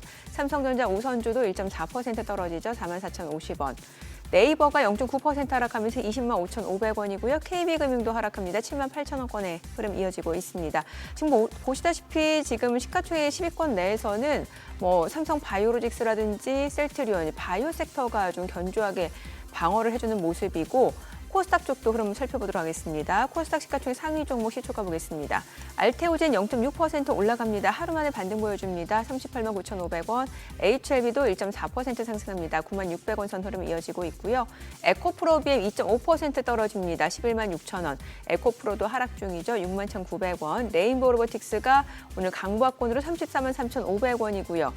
리가캠바이오가 0.3% 소폭 하락합니다. 10만 9,700원, 삼천당장 1.9% 약세입니다. 지금 현재 2%까지 떨어지며 18만 1,800원에 거래되고 있는 모습이고 나흘 연속 주가 좀 조정받고 있습니다. 클래시스 5% 떨어집니다. 6만 원 선을 중심으로 흐름이 이어지고 있고 이 거래일 연속 주가 좀 떨어지고 있는 상황이고 휴젤이 5.8% 하락합니다. 29만 9천 원에 거래되면서 역시 이 거래일 연속 하락세에 이어집니다. 파마리서치는 2.58% 상승하면서 29만 8,500원에 거래되고 있습니다. 뭐 같은 제약바이오, 의료기기, 피부 미용 의료기기를 하더라도 그동안 좀 많이 단기간에 올랐던 종목들은 좀 차익실 물량이 나오고 있고 좀 대형주 쪽의 바이오 섹터는 오히려 지금 견조하게 하단이 좀 지지되고 있는 양상이라고 좀 보시면 될 것 같습니다. 오늘 시장에서 특징을 보여주고 있는 섹터 종목들 좀 체크를 해보도록 하겠습니다. 자, 오늘 코스닥 낙폭이 좀 확대가 되고 있는 가운데 조선주들 흐름은 좋습니다. 하나오션이 지금 4% 이상 올라갑니다. 77,600원 선이고요. HD 한국조선해양도 2.8% 상승합니다. 21만 9,500원. 그리고 삼성중공업도 2% 상승하면서 14,260원이고요. HD 현대미포도 1.8% 올라가고 HD 현대중공업도 1.5% 상승 보여주고 있습니다.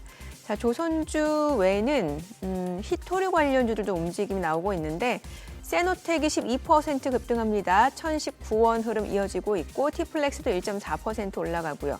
노바텍도 1.3% 올라갑니다. 유니온 그리고 유니온 머티리얼도 각각 6%에서 2% 상승 보여주고 있습니다. 아무래도 이제 트럼프의 관세 정책이 즉각적으로 시행이 되면서 중국의 20% 관세 얘기가 나오고 있죠. 이런 부분에서 히토류 관련주들 또 움직임이 이어지고 있다라고 보셔도 될 것 같고요. 오늘 또 뭐 조선기자재 아무래도 이제 조선주가 강세를 보이니까 그 밑단에 이제 밸류체인 쪽이 이제 조선기자재 쪽도 좀 좋습니다. 지금 화인베스틸이 3.5% 상승하고 있습니다. 1,152원이고요. HD 현대 마린솔루션도 2% 상승합니다. 하나 엔진도 3% 상승하면서 23,400원이고 KS 인더스트리도 1.7% 올라가고요. 일승도 0.8% 상승 보여주고 있습니다.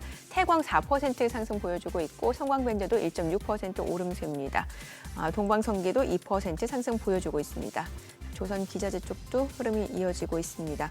오늘 방산주들 움직임도 좀 나오고 있어요. 하나 에어로스페이스가 지금 9% 급등하고 있습니다. 64만 5천 원권에서 흐름 이어지고 있는 상황이고 최근에 주가가 좀 가파르게 오르다가 최근에 좀 주가가 단기 좀 조정을 겪었다가 다시 한번 오늘 빠르게 치고 올라갑니다. 지금 8% 급등을 보이면서 64만 5천 원 선 흐름 이어지고 있고요. 한국항공우주도 3% 상승합니다. 6만 5천 원. 현대 로템도 8% 이상 올라가면서 84,600원이고 한화시스템도 4.9% 강세입니다. 32,050원. 그리고 S&T 다이내믹스도 6% 강세로 33,350원 선 흐름 이어지고 있습니다. 오늘 방산주들 흐름 좋습니다. 수급 상황 좀 체크해 보도록 하겠습니다. 오늘 유가증권 시장에서는 지금 개인 투자자 순매수입니다. 74억 원 매수 우위고 외국인과 기관은 각각 95억 원, 2억 원 매도 우위. 코스닥에서 개인 투자자 106억 원 매수 우위고요. 외국인과 기관은 각각 76억 원, 19억 원 순매도를 나타내고 있습니다. 이 가운데 외국인 선물에선 1,000계약 넘게 순매수를 보여주고 있는 상황이네요. 환율 체크해 보겠습니다. 달러 환율입니다. 정규장 마감 대비로 2원 40전 하락한 1,461원에 개장이 됐습니다. 일단 전체적으로는 지금 시장이 좀 조정을 받고 있는데 그래도 일부 섹터는 확실히 강하네요. 뭐 방산주, 조선주 이쪽이요. 그죠? 예. 예.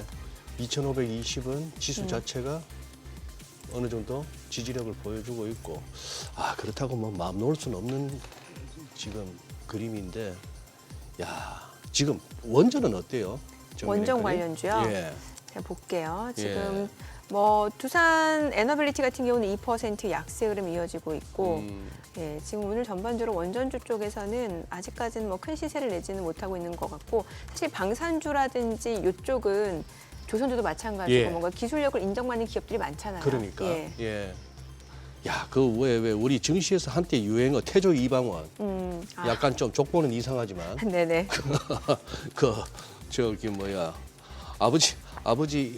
아버지가 태조고 그런데 뭐 그래 됐습니다만 그 중에서 결국 조방만 남았네요. 조방만.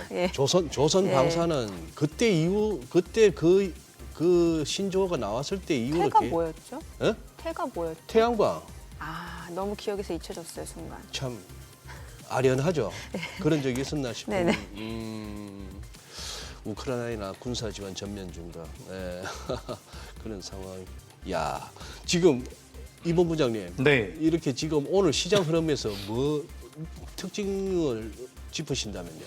일단 특징적인 거는 미 증시나 유럽 증시에서 나왔던 내용들이 많이 반영이 되고 있는 것 같아요. 미국 같은 경우도 바이오가 생각보다 강한 모습을 보였거든요. 맞아요. 일라이릴리만 보니까 좀 올랐어요. 네, 그래서 오늘 우리 바이오가 약간 방어적인 성격을 가지고 있거든요. 맞아요. 그래서 우리나라 같은 경우도 지금 셀트리온이라든지 알테오젠이 나름대로 견고한 모습을 보여주고 있다라고 말씀드리고 싶고요.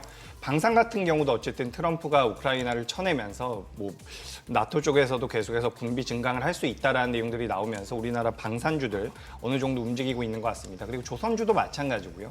조선주 같은 경우도 미국 쪽에 대한 수혜를 받을 수 있다라고 해서 아까 전에 앵커님께서 말씀하셨던 것처럼 조선주와 방산주 그리고 바이오가 약간 강세를 보이고 있다라는 말씀 드리고 싶고요. 또 이제 개인 투자자분들의 입장에선 이 우크라이나 재건 관련주들이 지금 굉장히 크게 빠지고 있거든요.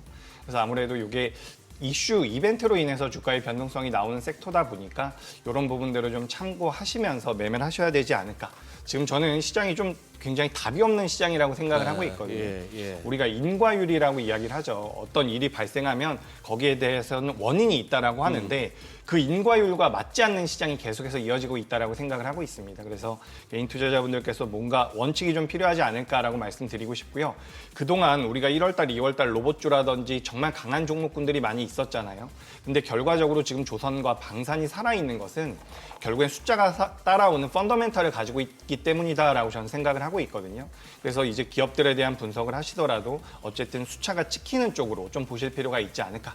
그리고 이제 실적 발표도 계속해서 이어질 4월 달까지도 우리가 경계를 할 필요가 있으니까 이런 부분들까지 좀 체크를 하시면서 약간은 방어적인 포트를 어느 정도 구성할 필요도 있지 않을까. 이렇게 의견 드리겠습니다. 방어적인 포트를 하시면은 예를 들어서 업종으로 말씀해 주신다면 일단은 저는 그렇게까지 방어적이진 않지만 제약바이오도 약간은 방어적인 포트로 제약바이오. 예, 제약바이오랑 좀 넣어 놓으실 필요가 있다라고 보고 있고요. 뭐 주가가 많이 올라와서 이 기업을 말씀드리긴 좀 애매하지만 뭐 삼양식품이라든지 식음료 관련주들도 좀 체크해 보실 필요가 있지 않을까. 그래서 지금은 우리가 1월 달이랑 2월 달 같은 경우는 로봇주라든지 우크라이나 재건이라든지 몇몇 테마성을 가지고 있는 기업들의 주가 흐름이 굉장히 좋았거든요.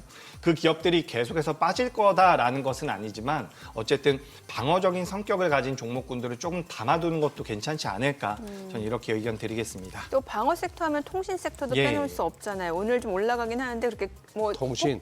폭 자체가 크진 않은데 또 이게 때마침 모바일 월드 콩그레스 네. 이거하고도 뭔가 좀 관전 포인트 투자 아이디어를 좀 잡아볼 수 있지 않을까 생각이 들거든요. 네, 그죠. MWC라고 하죠. 모바일 월드 콩그레스가 열리고 있는데 여기에서는 이제 우리가 뭐 AI라든지 그리고 자율주행도 지금 이야기가 나오고 있고요. 뭐 우리나라 SKC 같은 이 유리기판과 관련되어 있는 기업들도 지금 거기 가서 이제 전시를 하고 있다라고 이야기가 되고 있는데 우리가 조금 투자 아이디어를 넓혀본다라고 한다면 저는 결국에는 통신주 쪽으로도 자금이 좀 들어올 가능성이 있다라고 보고 있거든요. 지금 SK텔레콤이라든지 KT 같은 경우는 굉장히 규모가 큰데 이 기업들도 결국엔 지금 AI를 하겠다라고는 이야기를 하고 있습니다. 하지만 좀 더 종목을 압축해서 개인 투자자분들께서 선호할 만한 종목으로 말씀드려보자면 솔리드라든지 HFR 같은 기업들이 있거든요. 이런 기업들 같은 경우는 우리가 오픈랜이라고 이야기를 하는데 오픈랜과 관련되어 있는 장비를 만드는 기업들이다라고 보시면 좋을 것 같아요. 그래서 5G에서 6G로 넘어가는 과정에서 충분한 수혜를 받을 수 있는 기업들도 있기 때문에 우리가 통신 장비 쪽도 봐보시는 게 어떨까. 그리고 이제 통신 장비 쪽 같은 경우는 결국에 인프라 투자 쪽에 대한 수혜도 받을 수가 있거든요. 그래서 솔리드와 HFR 같은 경우도 좀 체크를 해보시는 게 어떨까. 이렇게 의견 드리겠습니다. 지금 이게 스페인에서 열리나 봐요. 모바일 네. 월드 콩그레스. 예. 그러면 통상적으로 여기서 그러면 실제 그것까지도 있나요? 어떤 뭐 신규 주문까지도 다 체결되고 그런 건가요? 여기서? 그 자리에서 바로 있는지 여부는 우리가 좀 체크를 해봐야 되죠. 어쨌거나 이제 우리가 기술과 제품을 알린다. 네, 알리고 나서 그 뒤에 이제 물밑 작업이 있지 않을까 그렇게 네. 생각을 하고 있습니다. 그래서 뭐 전 세계적으로 CES와 이 모바일 월드 콩그레스를 굉장히 큰 박람회라고 이야기를 하는데 어떻게 보면 지금 시장에서는 굉장히 많이 묻혀 있죠. 대신 이제 우리가 원래는 모바일 월드 콩그레스라고 한다면 그 스마트폰과 관련되어 있는 종목군들의 변동성이 굉장히 많이 나왔었거든요. 과거에는. 예. 뭐 최근에는 그렇게까지 움직임이 나오지 않고 있지만 뭐 최근에 뭐 애플도 신제품이 나왔고요.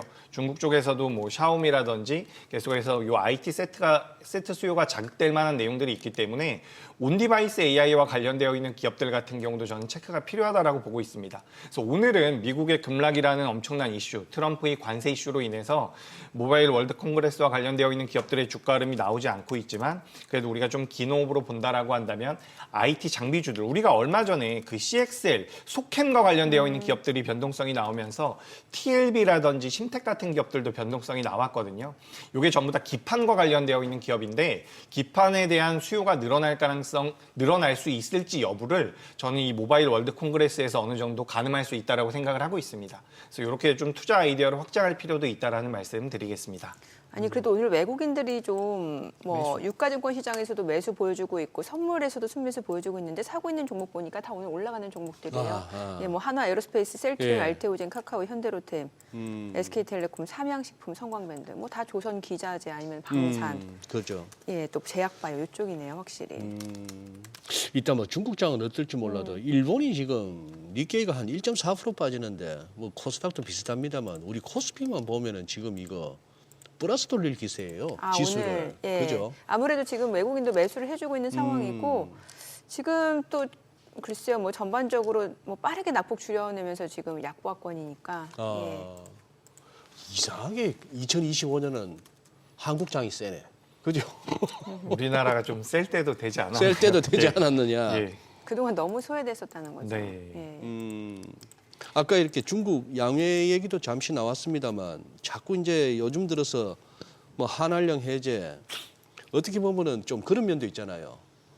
오히려 바이든 행정부 때보다도 트럼프 집권 이후에 중국에 관련된 뉴스나 중국에 대한 어떤 트럼프 대통령의 언급 공격이 오히려 더 적은 것 같아요. 그냥 남들 25% 때리면서 추가 관세 10% 정도 얘기만 나오고 네. 이런 상황인데 뒤에서는 또 물밑에서는 어떤 얘기들을 주고받고 딜을 하고 있는지는 모르겠습니다만 지금 은근히 그 와중에 중국은 우리 한국에 우호적인 네. 신호를 보내고 있어요. 그래서 뭐 한한령 해제 그러고 있는데 실제 이 소비주, 화장품, 뭐 여행, 엔터 이거 네. 기대해 볼 만합니까? 네, 일단 뭐 트럼프가 생각보다 중국을 세게 못 때리는 것 같습니다. 아무래도 안 때리고 있는지 못 때리는지. 못 때리는 게 아닐까 못 싶어요. 때리는 게 저는. 아닐까? 네.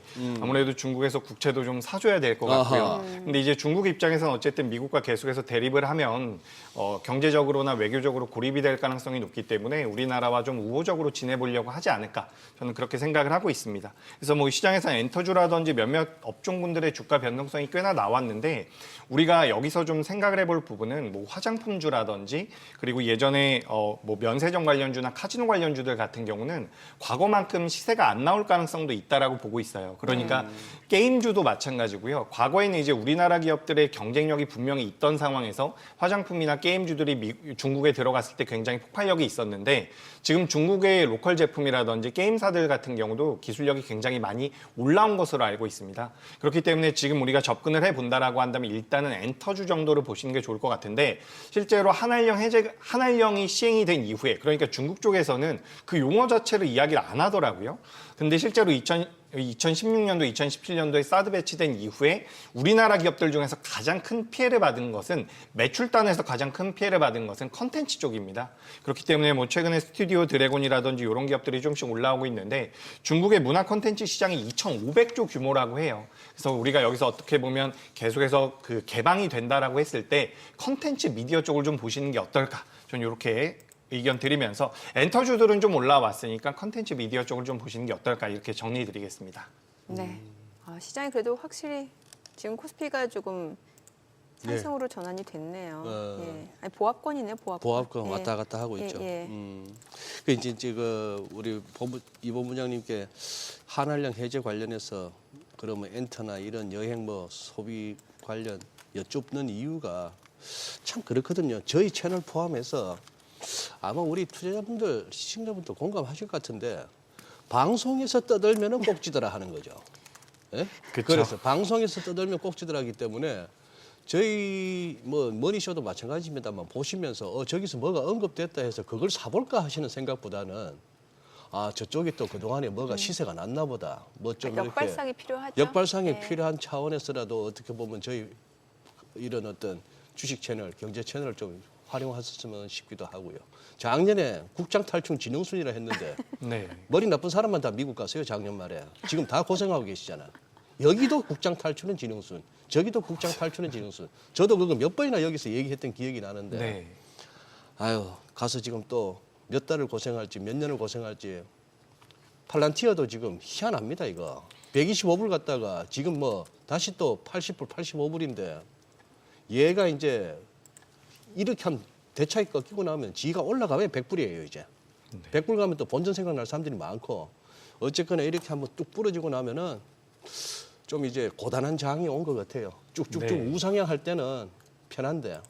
그래서 왜 역발상으로 패닉 바잉 나올 때는 이제 또 분할 매도 구간이고 그러니까 패닉 셀 구간일 때는 분할 매수 구간이다. 분할 매수 얘기 구간이고. 나오잖아요. 맞아요. 이게 이론적으로는 알겠는데 참 손이 그렇게 안 돼요. 예. 맞습니다. 오늘 내용 잘 들었습니다. 그래요, 고맙습니다. 고맙습니다. 네, 오늘 들으신 내용과 관련해서 더 다양한 정보 원하시는 분들은 카카오톡 채널에서 머니를 검색하셔서 친구 추가하시기 바랍니다.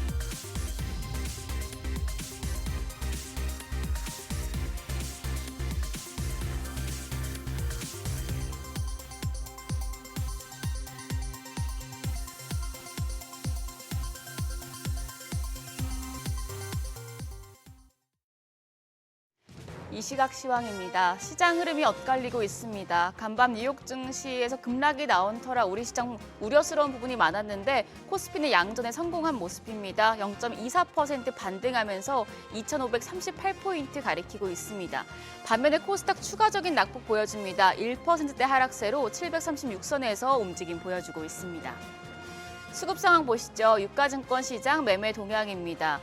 전 거래일에 외국인 3년 만에 가장 많은 매도 우위를 보였었는데 오늘은 매수하고 있습니다. 440억 원 순매수 기록 중이고요. 기관 역시도 금액은 소폭이지만 사자 포지션 취하고 있습니다. 이런 가운데 개인만 홀로 574억 원 매도 우위 기록 중입니다.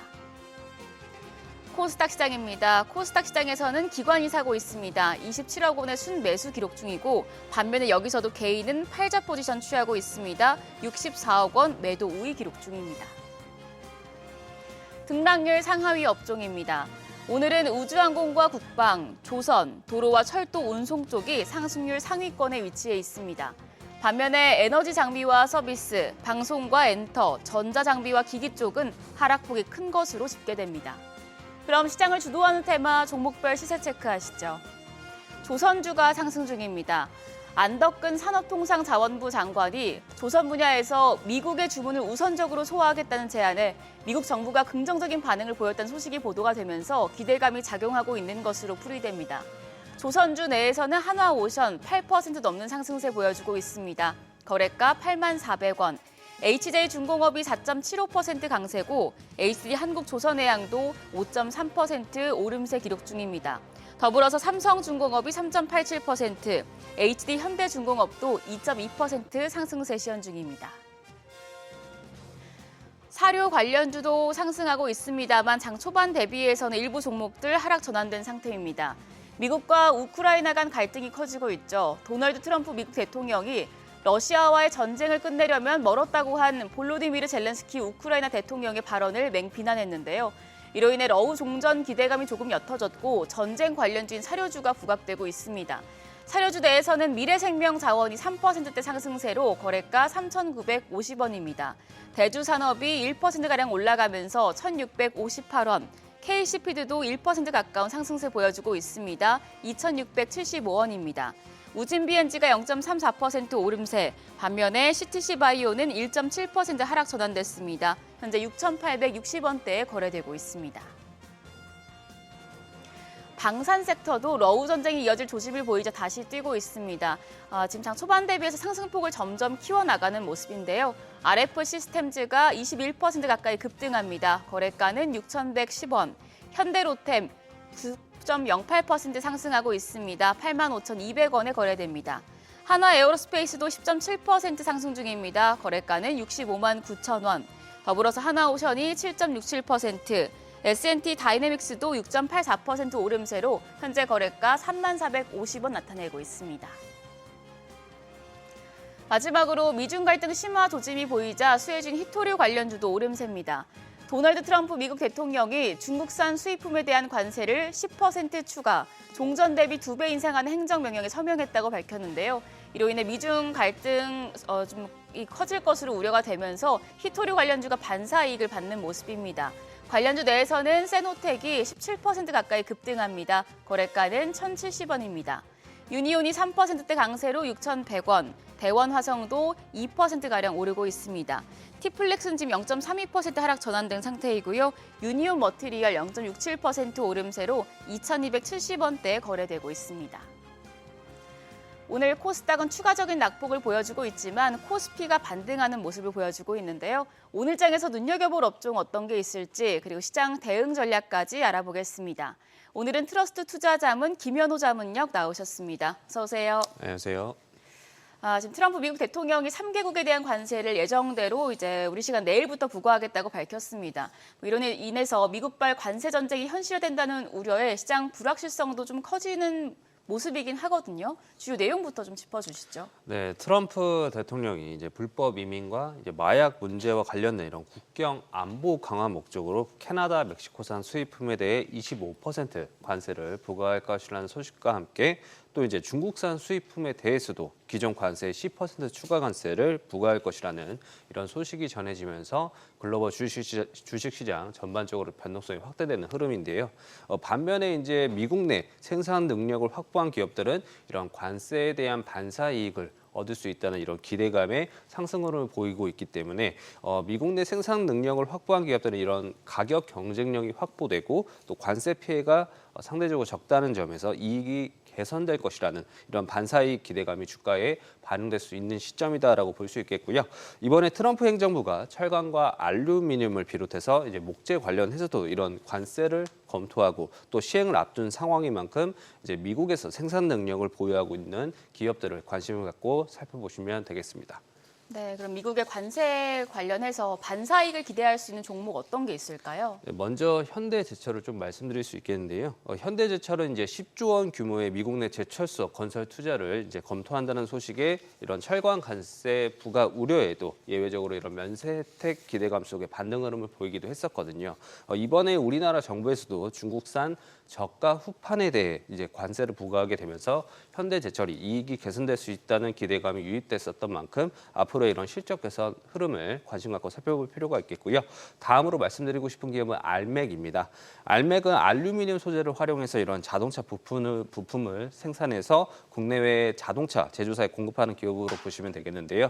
알루미늄 역시 철강과 함께 25% 관세가 12일 시행 예정인 상황에서 동사 역시도 이제 미국 엘라베마주 몽고메리의 물류 공장을 본격 가동하면서 그 내년 상반기 현지에서 알루미늄 부품 압출 생산에 나설 계획을 밝힌 바 있기 때문에 이런 관세에 대한 반사의 기대감이 반영될 수 있겠고 끝으로 말씀드리고 싶은 기업은 화신입니다. 화신은 자동차 차체 부품을 전문적으로 생산하는 기업이다 보시면 되겠고요.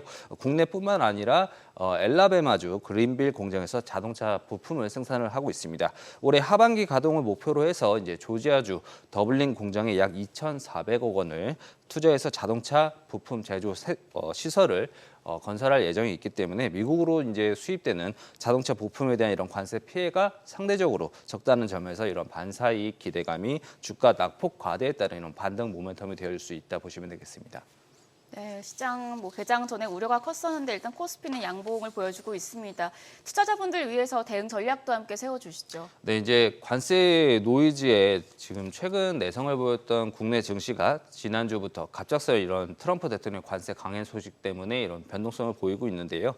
이번 주는 이제 캐나다, 멕시코 이런 관세, 중국 추가 관세 시행 여부와 더불어서 이제 중국 양회도 앞두고 있습니다. 그래서 중국의 경기 부양책 규모와 또 금요일 밤 예정된 미국 2월 고용 보고서를 주목하면서 좀 변화를 보일 것으로 예상되는데 최근에 조금씩 이제 미국 경기 둔화 우려가 좀 점증되는 상황입니다. 그래서 트럼프 대통령의 이런 관세 정책은 관세 부과를 통해 이제 상대국에 압력을 가하면서 무역 협상에서 유리한 위치를 확보하고 또 미국 내 투자 촉진을 일으킬 수 있는 이런 협상 수단으로서 활용될 가능성이 여전히 높다라고 보여지기 때문에 관세 노이즈로 인한 이런 시장 하락 시에는 저가 매수 전략 계속적으로 가져가는 것이 유효하겠다 말씀드릴 수 있겠습니다. 네, 지금까지 업종과 대응 전략 알아봤습니다. 오늘 말씀 고맙습니다.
네, 지금 달러 인덱스는 정도로 지금 약간 좀 안정된 모습이고 달러 환율은 1,460원으로 올라섰습니다. 트럼프 대통령의 관세 정책 강행이 결국 또 환율을 오르게 만든 요인으로 꼽히고 있는데 앞으로의 흐름에 대해서 좀 짚어보도록 하겠습니다. 네, 이정환 한양대학교 경제금융대학 부교수 모셨습니다. 어서 오세요, 교수님. 어서 오세요. 예, 안녕하십니까. 네, 지금 교수님 이제 오늘 한번 환율을 한번 짚어봐야 될 텐데 우리가 2024년 그러니 작년 9월 말에 1,303원부터 그때 저점 찍고 쭉쭉쭉쭉 올라왔습니다. 그래가지고 한 뭐 12월 27일 날 연말에는 1,486원도 봐오고 그리고 다시 한 2달 만에 또 24원 왔다가 다시 60원대 오니까 조금 이제 다시 또 긴장감이 고조되는 그런 양상이에요. 지금 이제 트럼프 대통령의 관세 위협 이 자체는 그러면 달러는 강해지는 요인이라고 봐야 됩니까? 일단은 환율이 변화한 네. 요인은 뭐 몇 가지가 예, 있는데 예. 일단 정치적 불확실성은 네. 그러니까 환율을 우리나라 원달러 환율을 올리는 중요한 요인이긴 합니다. 불확실성이 커지면 커질수록 안전 자산에 대한 수요가 크게 늘어나면서 네. 그리고 기본적으로 환율이 올라가는 그러니까 달러가 강해지는 이런 경향성이 있다라고 보시면 될 것 같고요. 두 번째로는 이제 관세 자체의 효과인데 관세를 물게 되면은 어떤 효과가 있냐면 우리나라 수출이 줄어들게 됩니다. 예. 수출이 줄어들게 되면 달러 수급이 안 좋아지거든요. 달러 예. 수급이 안 좋아진다는 이야기는 어떤 이야기냐면 결국 우리나라 원달러 환율이 그러니까 원달러 환율 역시 수요와 공급에 따라서 결정이 되는 건데 이제 달러의 공급이 부족해지다 보니까 어떻게 보자라고 하면은 이제 원달러 환율이 올라갈 수 있는 이런 기반들이 되고 있다라고 보시면 될 것 같고요. 네. 사실 이제 최근에 원하고 엔 환율도 많이 올라갔거든요. 예. 970원대까지 지금 많이 올라가면서 우리나라 원화가 좀 이런 관세에 의해서 피해를 보는 것들이 아니냐라는 그런 의견들이 많이 나오고 있고 그런 이야기의 근본은 아무래도 이제 관세가 올라가면 올라갈수록 수출 의존도가 높은 우리나라 경제에 있어서 큰 타격을 입게 될 것이고 그것이 이제 달러 쪽이라든지 엔화 쪽이라든지 양쪽으로 다 나타나고 있는 것들이 아니냐. 그래서 아까 앵커님 지적하셨는데 달러 인덱스에 비해서 네. 지금 원달러 환율이 많이 오르고 있거든요. 그렇습니다. 그만큼 이제 관세에 의한 정치적 불확실성에 대한 피해, 그다음에 관세 자체가 실제로 이제 부과될 것이라고 생각을 하면서 증시도 지금 안 좋은 영향을 받고 있긴 한데 이 관세 자체가 외화 수급에 영향을 미치는 것들이 진짜로 부정적으로 나타날 가능성이 높아지다 보니까 원달러 환율, 원엔 환율 같은 것들도 부정적으로 좀 나타나고 있다라고 아마 이해하시면 되지 않을까 그렇게 생각을 하고 있습니다. 지금 2월 달 이제 금통위 금리 인하를 했습니다. 2.75%로 지금 됐는데 이제 내수 부양을 위해서 통화 완화 정책을 하겠다라는 의지가 읽히고 있는 상황이고 올해 경제 성장률 전망치도 1.5% 지금 하향 조정한 상황이죠. 예, 맞는 말씀이시고요. 네. 사실 이제 작년 12월에 그 한국은행에서 올해 통화 신용 정책을 어떻게 할 것이냐에 대해서 보고서 나왔는데 적극적으로 완화 정책을 피겠다라는 이야기를 했습니다. 그만큼 이제 내수 경기가 안 좋고 자영업자 문제라든지 소비 위축이 심하다 보니까 이런 내수 경제를 살리기 위해서는 결국 금리를 낮추는 것이 바람직하다. 특히나 이제 가계부채만 적절하게 조화가 되고 외환시장 상황만 어떻게 불확실성이 커지지 않으면서 어느 정도 수준을 유지하게 한다라고 하면은 금리를 적극적으로 낮추겠다라는 의견이 있었고요. 실제 이제 외국계 금융사 같은 경우에는 올해 하반기 가면은 한 2.25%대까지 낮춰지지 않을까라고 예측을 조심스럽게 하는 어떠한 뭐 전문 기관들도 많다라고 아마 이해하시면 될 것 같습니다. 그만큼 이제 경제 성장률이 안 좋아지고 있고 특히나 내수 부진에 따른 경제 성장률이 안 좋아지고 있다라는 이런 측면들 때문에 그렇다라고 보시면 될 것 같고요. 한국은행 사실 올해 원래는 뭐 경제 성장률 1.9%대, 8%대, 1점대 후반을 이야기했는데 지금 1.5%로 확 낮췄거든요. 그만큼 내수 경기가 안 좋다라는 이런 반증이라고 보시면 될 것 같고 이것이 이제 단기간에 해결될 것이냐에 대해서도 좀 부정적인 의견들을 계속 내보이면서 통화 정책을 적극적으로 쓰겠다라는 의지를 표명하고 있다. 그러니까 이창영 한국은행 총재님께서 결국은 이 구조적인 그러니까 우리나라 신성장 동력을 발휘하지 못하고 내수 부진이 고령화 같은 상황에 의해서 구조적으로 문제가 고착화 되고 있는 이런 양상들을 지적하고 있고요.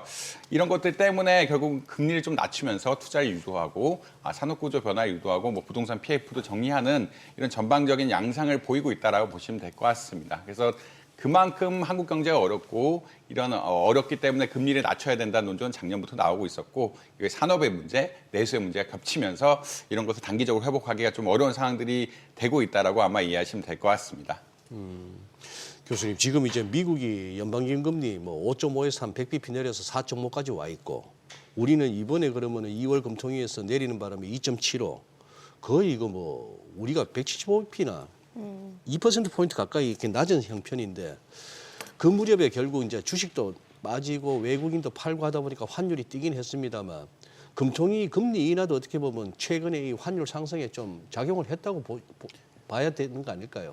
아무래도 이제 환율 상승 압력에는 부정적인 영향을 줄 수밖에 없다라고 이해하시는 게 맞을 것 같고요. 네. 결국 환율이란 것은 통화에 대한 수요에 의해서 결정이 되는데 미국의 금리가 높고 한국의 금리가 좀 낮은 것은 결국은 달러에 대한 수요를 크게 만들고 원화에 대한 수요를 좀 작게 만드는 이런 경향성들이 나오고 있다라고 보시면 될 것 같습니다. 다만 근데 최근에 미국의 지표들 역시 이제 좀 물가 안정돼가는 약간의 모습들을 보이고 고용 같은 지표들이 안 좋아질 것들이라는 얘기가 나오면서 장기적으로는 좀 그러니까 사실 올해 초보다는 금리가 좀 더 떨어지지 않을까라는 이야기들이 나오고 있거든요. 그런 이야기는 아무래도 관세에 대한 이슈, 관세가 결국 경기 침체를 유도하고 경기 침체가 되면 미국도 금리를 어쩔 수 없이 낮춰야 되는 게 아니냐라는 논의가 나오면서 지금 기준금리 격차 중요하고 이것들 때문에 환율이 좀 오르는 경향도 있긴 하지만 결국 환율이란 것은 이제 단기 금리뿐만 아니라 이제 중장기 금리에도 영향을 받는 것이고 미국도 이제 최근 경기 상황이 그러니까 2월 달 들으면서 또 지금 계속 나오는 것처럼 관세를 실제로 부과한다라는 의견들이 나오기 시작함으로써 좀 전망들이 안 좋아지고 있거든요. 안 좋아진다는 얘기는 금리를 낮출 확률들 여지가 좀 높아지고 있고 그렇기 때문에 이제 이것들이 뭐 단순하게 비교할 건 아니다. 근데 그럼에도 불구하고 말씀하신 것처럼 이 기준금리 격차가 난다는 것은 환율이 오를 수 있는 기반은 만들어 놓은 이런 상황이다라고 보시면 될 것 같습니다. 지금 우리나라에서 어떻게 보면 정부 시스템이 온전하게 돌아간다고는 볼 수 없는 상황에서 그나마 한국은행이 고군분투하고 있고 이 어려운 상황에서 정책을 펼치다 보면 좋은 소리보다는 비판이 많을 수밖에 없습니다만 이번에도 금통이 끝나고 나니까 전반적인 SNS상이나 이렇게 보면은 일반 시민들의 반응은 또 부동산 걱정이냐 이런 식의 어떤 반응 다소 이제 비판적인 시각들이 많긴 합니다. 근데 그건 그렇게 볼 수도 있겠습니다만 이번에 금리 인하를 하면서 내세운 한은의 명분 내수 부양인데요. 교수님 견해가 궁금한 게 이런 식으로 하면 이제 금리 격차가 됐건 뭐가 됐건 환율은 자꾸 이렇게 올라가고 환율 올라가면 우리 같은 경우 수입 물가는 오를 수밖에 없고 이렇게 됐을 때 이게 과연 내수 부양이라고는 정책 목표 달성에 좀 어려움을 주는 거 아닌가 싶어서 서로 상충되니까요. 맞는 말씀이시고요. 사실 이제 그 금리를 낮추게 되면은 네. 미국과 기준금리 격차가 늘어날 수밖에 없고 네. 그에 따라서 이제 환율이 올라갈 수밖에 없는 상황들이고요. 특히나 이제 환율이 올라가게 되면은 한 9개월, 그러니까 3분기, 4분기 이후에는 물가 상승 효과가 분명히 나타난다라고 다들 알고 있거든요. 특히나 우리나라 같은 경우에는 농산물 같은 것들도 많이 수입하는데 농산물 수입할 때 환율이 오르면 바로 영향을 받을 수밖에 없는 이런 구조다라고도 말씀드릴 수 있겠습니다. 다만 이제 한국은행에서 우려하는 것은 이제 부채 자체가 늘어나 있고 한동안 굉장히 많이 늘어나 있고 이게 고금리로 가면서 작년 자영업자 매출 같은 것들이 한 10% 이상 줄었다라고 이야기하고 있거든요. 그러니까 이제 금리 부담이 높은 상태에서 자영업자 매출 자체가 줄다 보니까 이것들이 장기적인 내수 침체로 이어지지 않을까라는 우려들이 있는 것이 분명한 사실이다라고 아마 이해하시면 될 것 같습니다. 결국은 환율이 그러니까 금리를 낮추게 되면 환율이 좀 올라가면서 물가 상승 압력이 있긴 한데 지금 지표 자체가 순이익이라든지 물가 어떻게 보면 매출, 자영업자 매출 같은 것들이 10% 내외로 급격하게 감소하면서 이것을 유지할 수 있느냐 없느냐. 그러니까 너무 금리가 높은 상태에서 자영업자들 빚이 많고 소비가 위축이 되면은 이 산업 자체가 좀 무너지는 게 아니냐라는 우려들이 분명히 있는 것이 사실이다라고 보시면 될 것 같고요.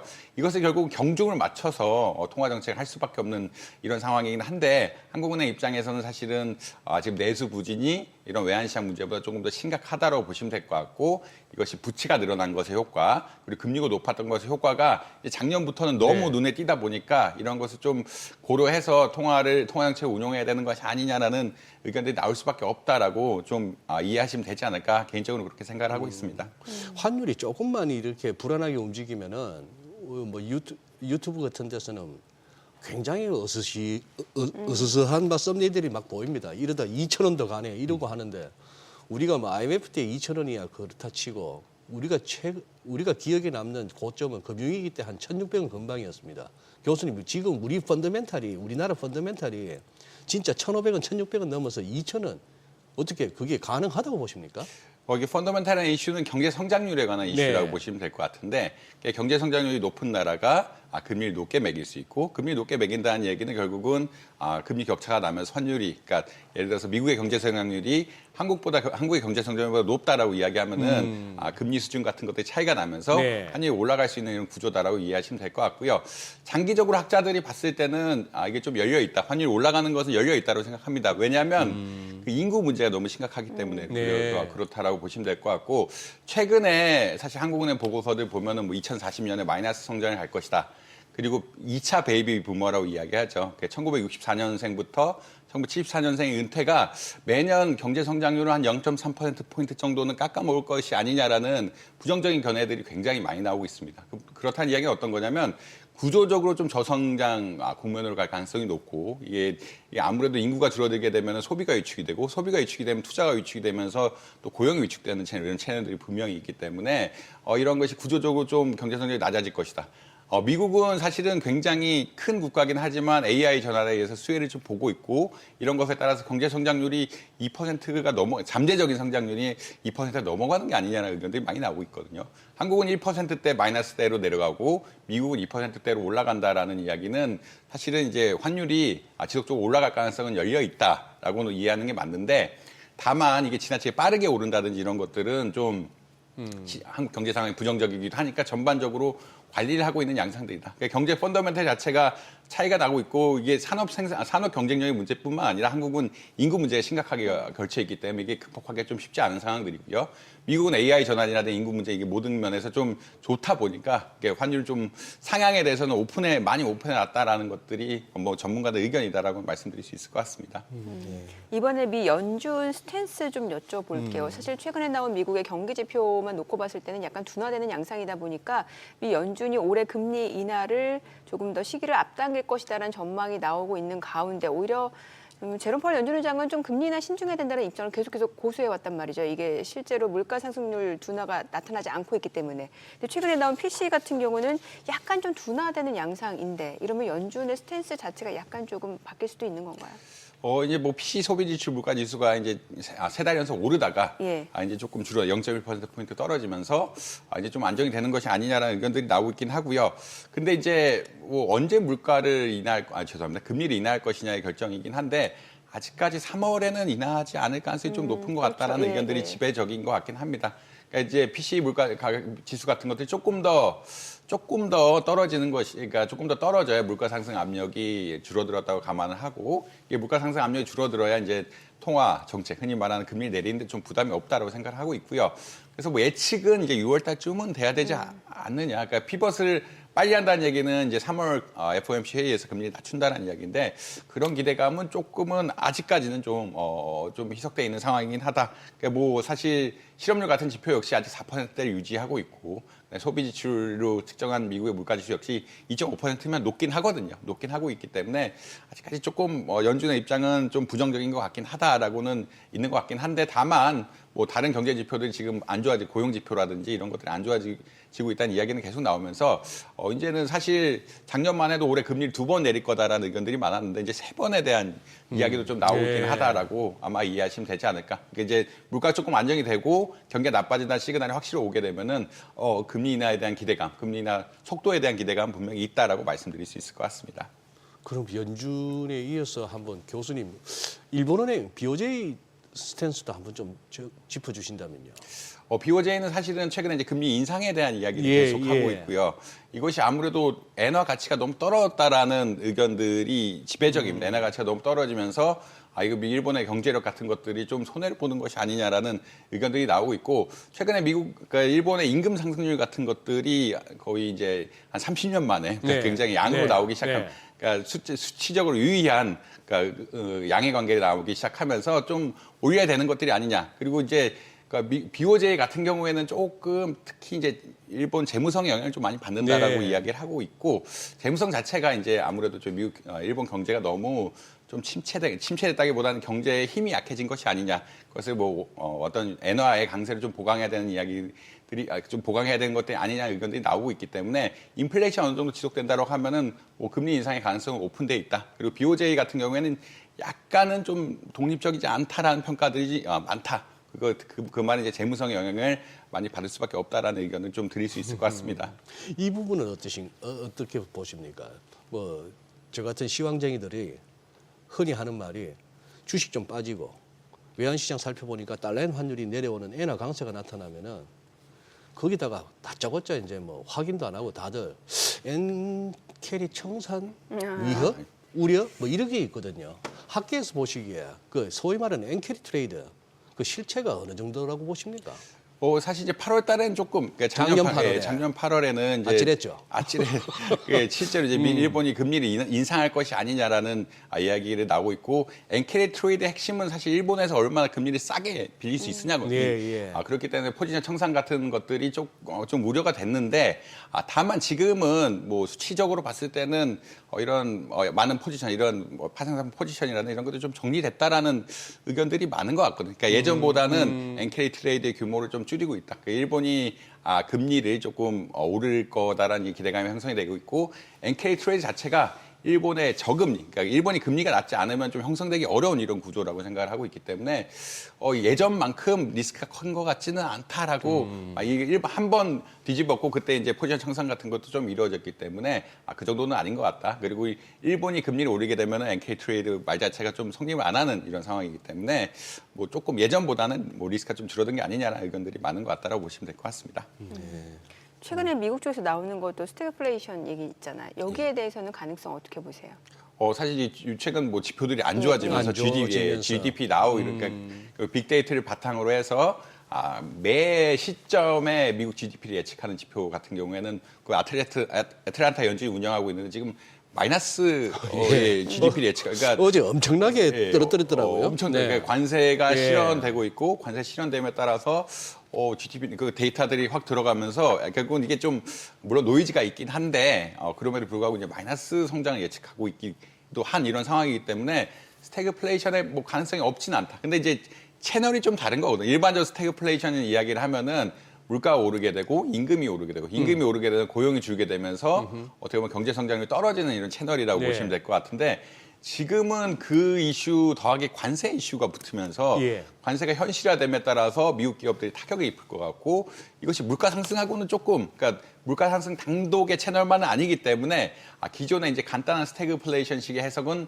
좀 아닌 것 같다라는 의견이 개인적으로 있습니다. 그러니까 원래 스태그플레이션은 물가가 오르면 임금이 오르고 임금이 오르면 고용을 축소시키고 고용 축소시키면 경제가 안 좋아지는 이런 채널이라고 보시면 될 것 같은데 그런 것은 아니고 물가 오르는 압력은 있긴 하지만 지금 관세에 따라서 미국 기업들이 피해를 입을 것 같고 미국 기업들이 피해를 입음에 따라서 경제 성장률이 좀 줄어든다는 이야기이기 때문에 이게 얼마나 지속하는지는 조금 뭐 봐야 될 이슈이기는 하다. 그러니까 스태그플레이션이 무서운 것은 계속 이런 악순환 채널들이 계속되면서 금리를 급격하게 오르기 전까지는 이 문제 해결 못하는 상황들이 발생하는데 지금 관세 자체가 이슈다 보니까 조금은 뭐 기존하고 해법이 다를 수도 있지 않을까 뭐 개인적으로는 그렇게 생각을 하고 있습니다. 네, 오늘 알겠습니다. 내용 여기까지 듣겠습니다. 잘 들었습니다. 고맙습니다. 오늘 확실히 시장 자체가 지금 코스피는 0.58% 상승으로 전환이 됐고 코스닥은 1% 약세네요. 확실히 외국인들이 좀 유가증권 시장에서 매수를 하니까 또 선물에서도 수면서 보여주고 시장이 빠르게 상승으로 전환이 되네요. 예. 5시 반쯤 눈을 뜨자마자 이렇게 한번 시세가 궁금해서 보고는 깜짝 놀랐거든요. 네. 그때가 이제 나스닥이 제일 장중 폭락했을 때, 저점이 예. 클 때문이었는데 그러면서 세수하고 옷 입으면서 근데 자꾸 왠지 빨간 넥타이를 메고 싶었거든. 근데 그냥 눈에 보이는 그 뉴욕 증시만 보고 이걸 선택했는데 오늘은 빨간 넥타이가 맞았는 것 같습니다. 그래도 뭐 오늘 상승 전환을 예상하셨으니까. 예. 네. 저희 방송 중에 전해진 내용과 관련해서 모든 투자 판단의 책임은 투자자분들께 있다는 점 알려드립니다. 네, 세상의 모든 돈 되는 정보 재테크 노하우 머니쇼 오늘은 여기서 인사드리겠습니다. 여러분의 모든 경제 SBS 비즈가 함께하겠습니다. 저희는 내일 오전 8시에 찾아뵙겠습니다. 고맙습니다.